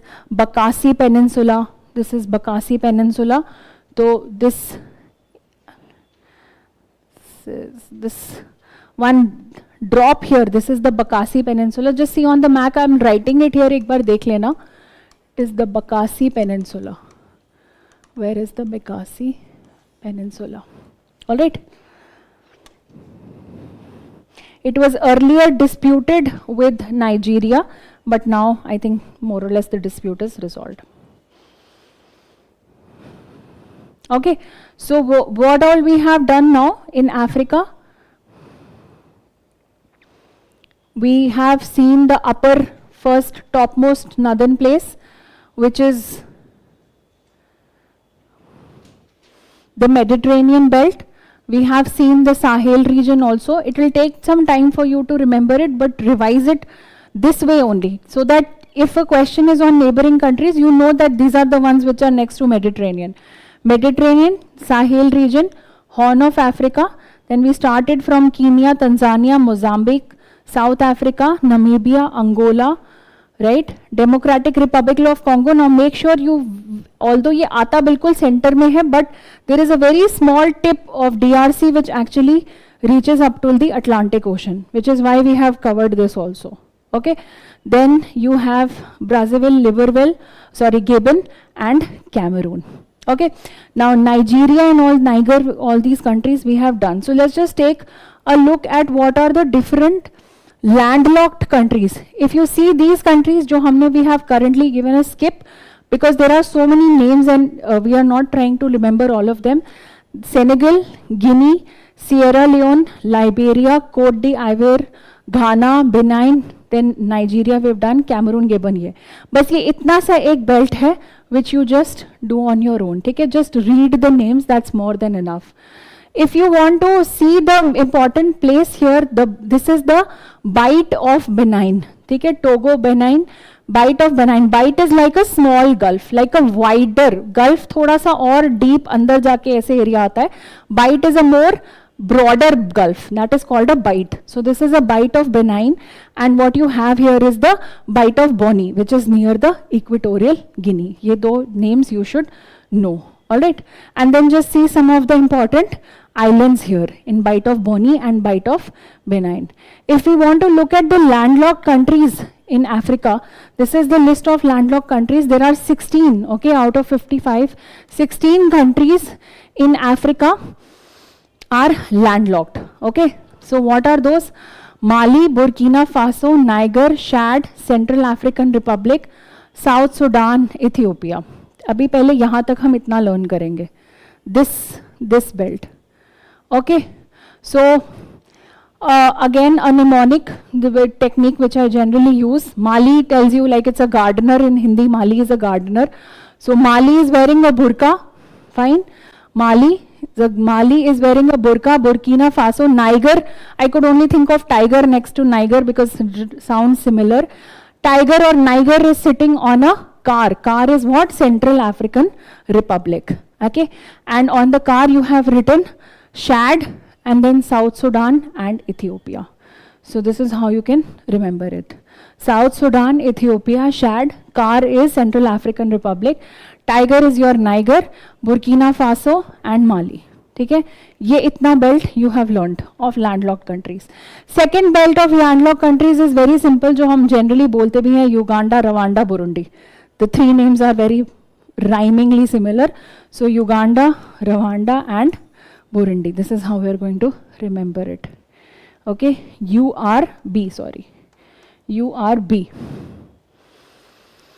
ठीक है, हो गया. So once this is there, इसके साथ you add URB, Uganda, Rwanda, Burundi. Now, there is a third cluster of countries which is again landlocked, which we will remember like this. Here you have B, Botswana. B से bread, Botswana. उसके ऊपर remember Jim Jam. There were Jim Jam biscuits, right? So this is what it looks like. This is Jim Jam biscuit. Zim is Zimbabwe. Zam is Zambia. Zim Zam. And you put Malai on that, so that is Malawi. Okay, Malawi. And then finally, there are two countries, small countries, Eswatini and Lesotho. So Eswatini and Lesotho we have just written next to it. So if you remember this image also, you will be able to remember. So these two images plus this one acronym, this gives you entire list of landlocked countries in Africa. Okay, can we repeat them? Let's see how much you have learned using this technique. Mali, Burkina Faso, Niger, Chad, South Sudan, Central African Republic, Ethiopia. ठीक है. Then Uganda, Rwanda, Burundi. ठीक है, वो हो गए हमारे 3. फिर next नीचे ब्रेड पे आ जाओ. Botswana, Zambia, Zimbabwe, jam, Malawi, Eswatini and Lesotho. बस हो गया यार. ठीक है, these are your landlocked countries in Africa. Okay, good. All right. Last country in Africa that we have to do is Madagascar. Madagascar is important. एक बार देख लेते हैं. Madagascar, you know, is one of the most endemic and biodiversity rich places. Time is up. Okay, just we'll complete Madagascar and then we'll see the next. Okay, so this is one of the places which has the most unique flora and fauna. This is endemic. Some of the animals that you find here is lemurs. About half of the world's chameleon species are found in Madagascar. You have the radiated tortoise. All right. Some unique trees that you find here is baobabs, which look like this. This is the traveler's palm. And why? Only because of the fact that Madagascar very drifted from the rest of the world, and because of which unique evolutionary patterns have evolved. Okay. Mozambique, Madagascar is separated from Mozambique. This is the country Mozambique. Okay, was from the Mozambique Channel. You need to see what are the different islands, or you can see countries which are surrounding Madagascar. Now most of these are foreign territories, overseas territories. So for example, you have the Mayotte, which belongs to France. There is Seychelles. Then Tromelin Islands, this is also France. Reunion Island, this is also France. Mauritius, and then Comoros Islands and Seychelles at the north. Okay, so again we have to give it a good look. Mostly being France, French territories, Comoros Islands, Seychelles and Mauritius. All right, so that is your entire Africa. I think we're up on time today. All right, so now what is left, I'll just tell you what all is there in this, what lecture we had to cover. The visits which have been done by the Prime Minister in the last one and a half years. So we'll see all those countries. We've already done them. Just read about it. Okay. So Prime Minister visited Saudi Arabia. He visited Namibia. We've already seen these in detail. And Ghana. All right. Then this is Latin America. This we will do more in detail tomorrow. But Latin America, and basically he visited Trinidad and Tobago, Argentina, Brazil. Trinidad and Tobago has a huge Indian population of Indian origin. Then Japan, you already know, we have discussed this. Then he visited Maldives. Okay, so Maldives is also very important. You have to know that what is the latitudinal extent. So for example, the capital of Maldives is Malé. So here you can see the 8-degree channel separates Minicoy Island from rest of the Maldives. And similarly, the 9-degree channel separates Minicoy from rest of the Lakshadweep. The 10-degree channel separates Andaman and Nicobar. All right, so this is regarding. So you could very well be asked a question that arrange them in order, correct? So for example, Chagos Archipelago, Maldives ke aur niche you go further. This is the Chagos Archipelago, which hosts the US naval fleet in Diego Garcia. Okay, and recently United Kingdom has handed over the sovereignty of Chagos to Mauritius. So if you see, this is Seychelles, Chagos. So Seychelles ke thoda sa south mein jaake you have Chagos. हाँ हो रहा, ठीक है. And then you have Mauritius. Clear? So if this is one question for you which you have to attempt. Okay. Chagos, Seychelles, Maldives, Mauritius. Arrange them from going from north to south. Okay. ये एक बारी attempt कर लेना. We'll discuss the answer tomorrow. And again, some of the only countries which, again, one Bitra island of Lakshadweep is also in news. Just go through this, why this is in news, and then some of the countries that are there. Some of the important trade routes, I'll do this in detail tomorrow. I want to do this in detail because this requires a little bit of more studying of the Arctic Ocean and Arctic Circle. So you should know where is Greenland, what are the different seas, marginal seas in the Arctic Circle. So we'll do this tomorrow. Okay, jo visits wala portion hai where Prime Minister went what all, just go through that on your own. All right, so see you tomorrow.